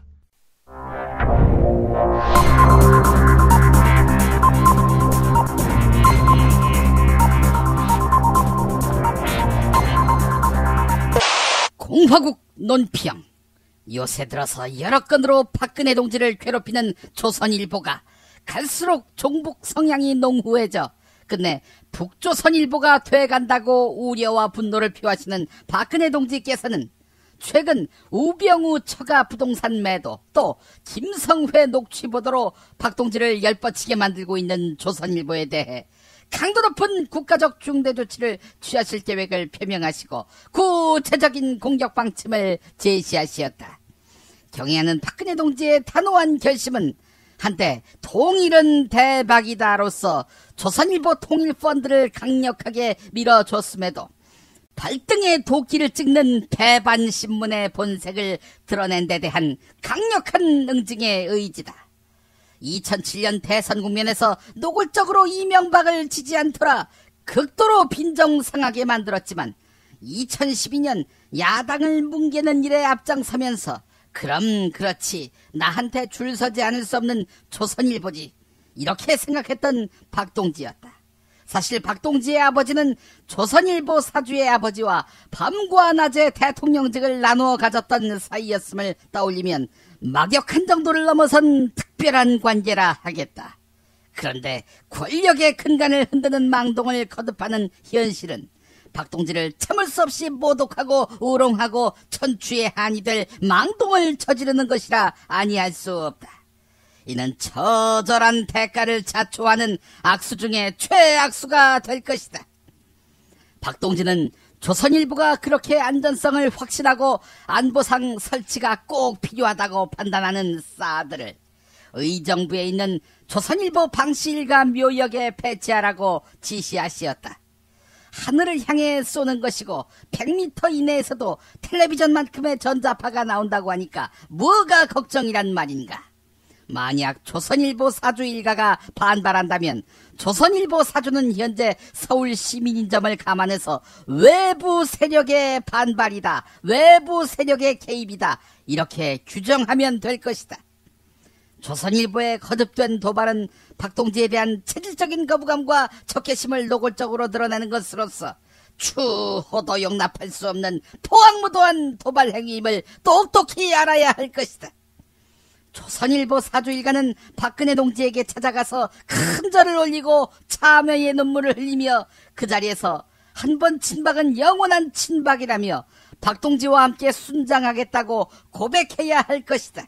만약 이를 거절할 시에는 박동지의 치솟는 분노와 경천동지할 탄압의 불벼락을 피할 수 없게 될 것이다.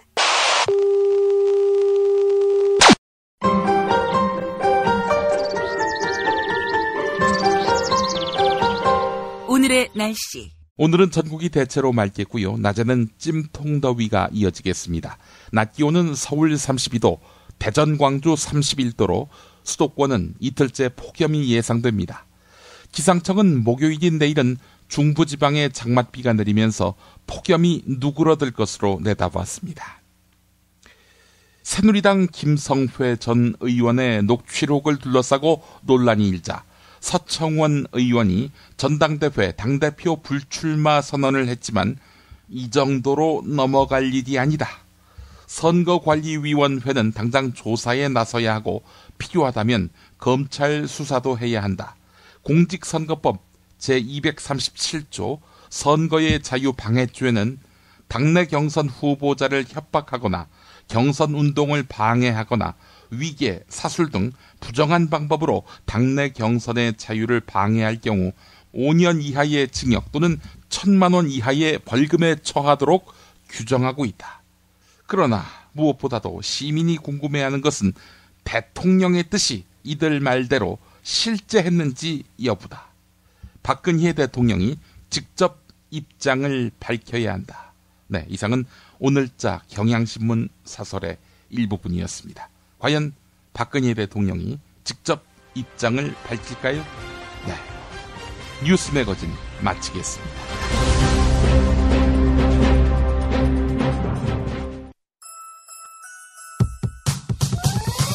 이번 방송 괜찮았나요? 작별의 여운 이렇게 표시해주세요. 다운로드하기, 댓글 달기, 구독하기, 별점 주기. 더 좋은 방송 만들어달라는 약속 이렇게 응원해주세요. 다운로드하기, 댓글 달기, 구독하기, 별점 주기. 기억하셨죠? 다운로드하기, 댓글 달기, 구독하기, 별점 주기.